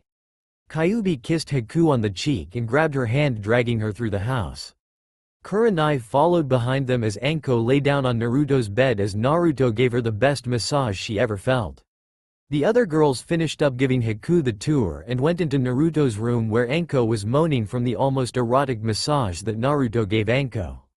Anko got up from the bed reluctantly and motioned for Haku to lie down and remove her shirt and bindings. As Haku slowly unwound her chest bindings, Anko and Kurenai's jealousy of Haku's bust line skyrocketed. Both women had an impressive C cup, but Haku definitely had a D cup that looked like a B cup under the bandages. Kyuubi had the biggest bust line of them all. D cup followed closely by Mei's impressive D cup that was a bit bigger than Haku, were tied at AC cup. Both women felt they were not good enough for Naruto, but he quickly assured them that regardless of their body shape and proportions he loved them all equally. Haku lay down as Naruto started the massage. Not wanting to leave anyone out, he created several clones that took the others to their rooms and massaged them as well. The girls' cries of pleasure filled the mansion, resonating off the walls. A group of women walked by and heard the moans and quickened their pace. Their cheeks reddened as naughty thoughts filled their heads. Naruto already had a fan club and it just got a bit larger.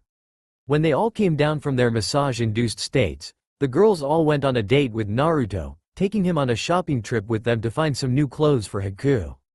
As they went through different stores to find different garments for their newest family member, Naruto ran into a nearby jewelry store, leaving a few clones to hold the bags of clothing that accumulated during the trip. He entered the store and stood in line to speak to the clerk. As he walked up to the desk, he was greeted with adoring eyes as she held out Naruto's book that he had published during the undercover mission at the academy. Anko had leaked out that Naruto was the author and he was flooded with women at the jewelry store asking for a signature.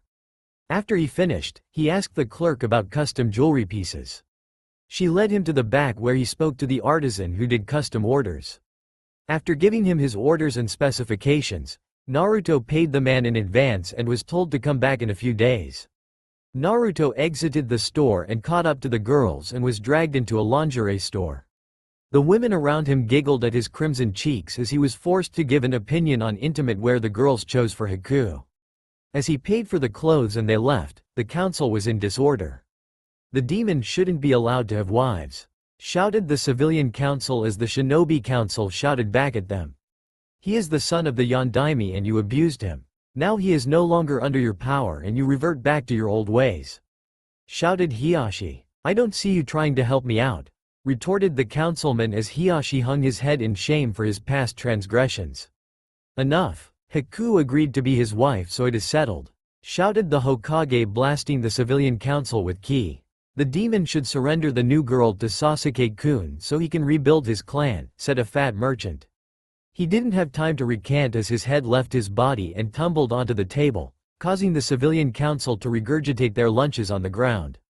Naruto appeared from behind the man and went to stand next to the Sandaime. "Your law is still active, right?" asked Naruto, getting a nod from Sarutobi. "Ah, the council, what shit are you starting up now?" asked Naruto, unsealing his double scythes. "You already have many powerful women as wives. Why not let the Uchiha have one to rebuild their clan?" said Danzo. The old war hawk found himself at the receiving end of one of Naruto's scythes. "Clan rules states you must become a Junin to start a clan or rebuild one, and he is not even a Chunin yet. Don't give me that BS, Danzo-san. I suggest you turn off your stolen Sharingan eye before I remove your head from its rightful place," said Naruto in a calm tone. Danzo knew he was in deep shit now with the revealed secret of his bandaged eye and immediately called forth his root ninja to kill Naruto.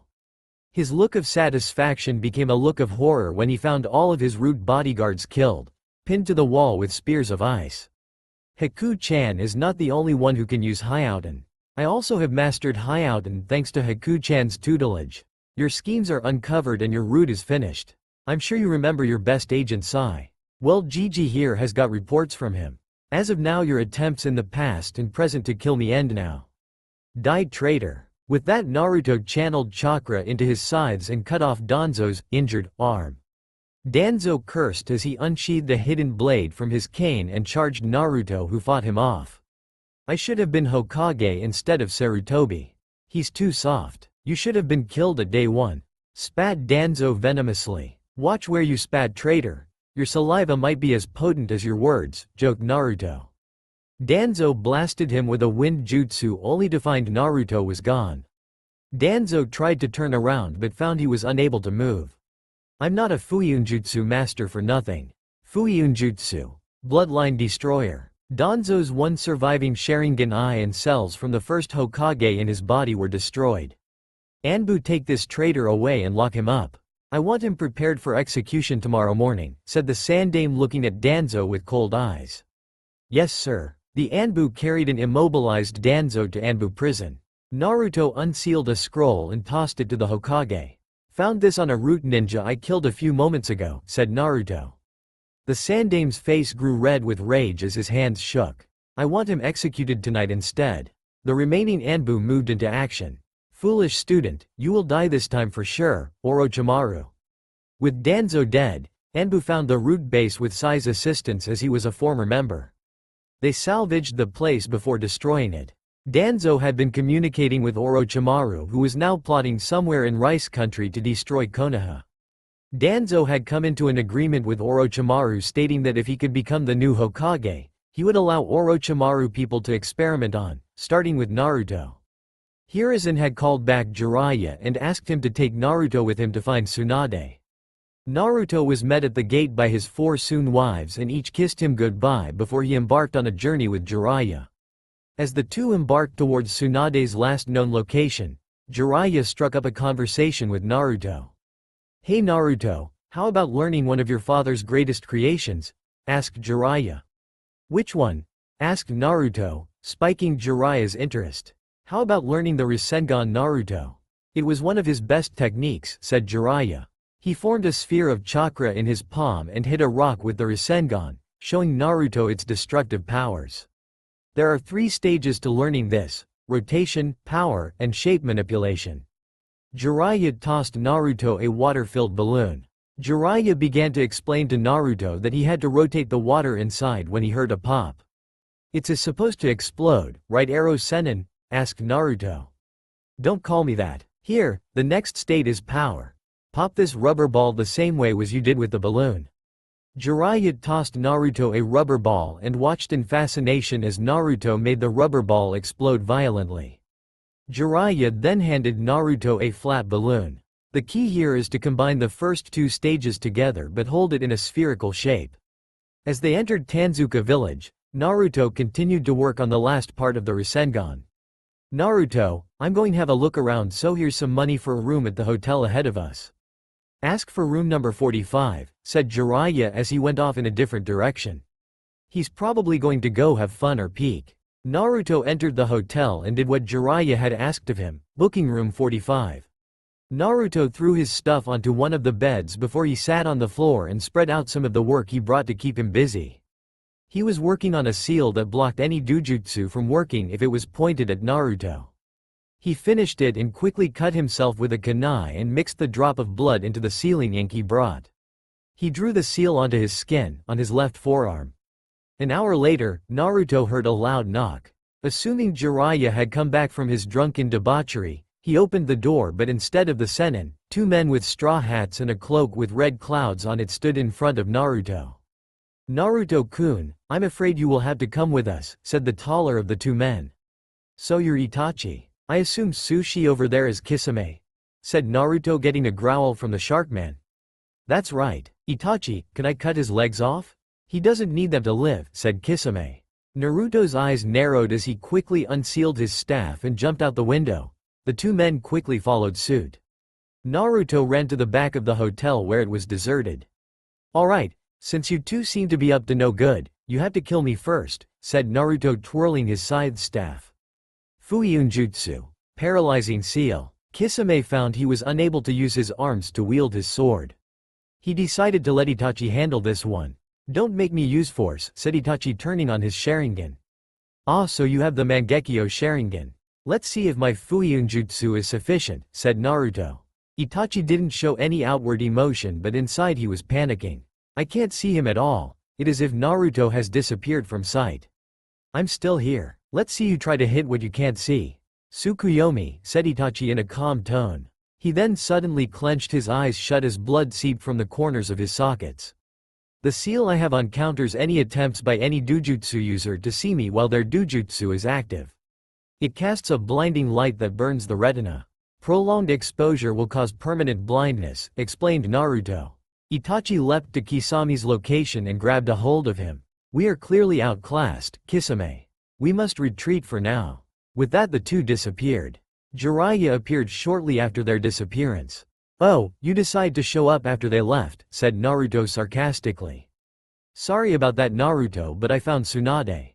She's in a bar not far from the hotel," said Jiraiya. That's all for now. If you enjoy, then please like, share and do comments.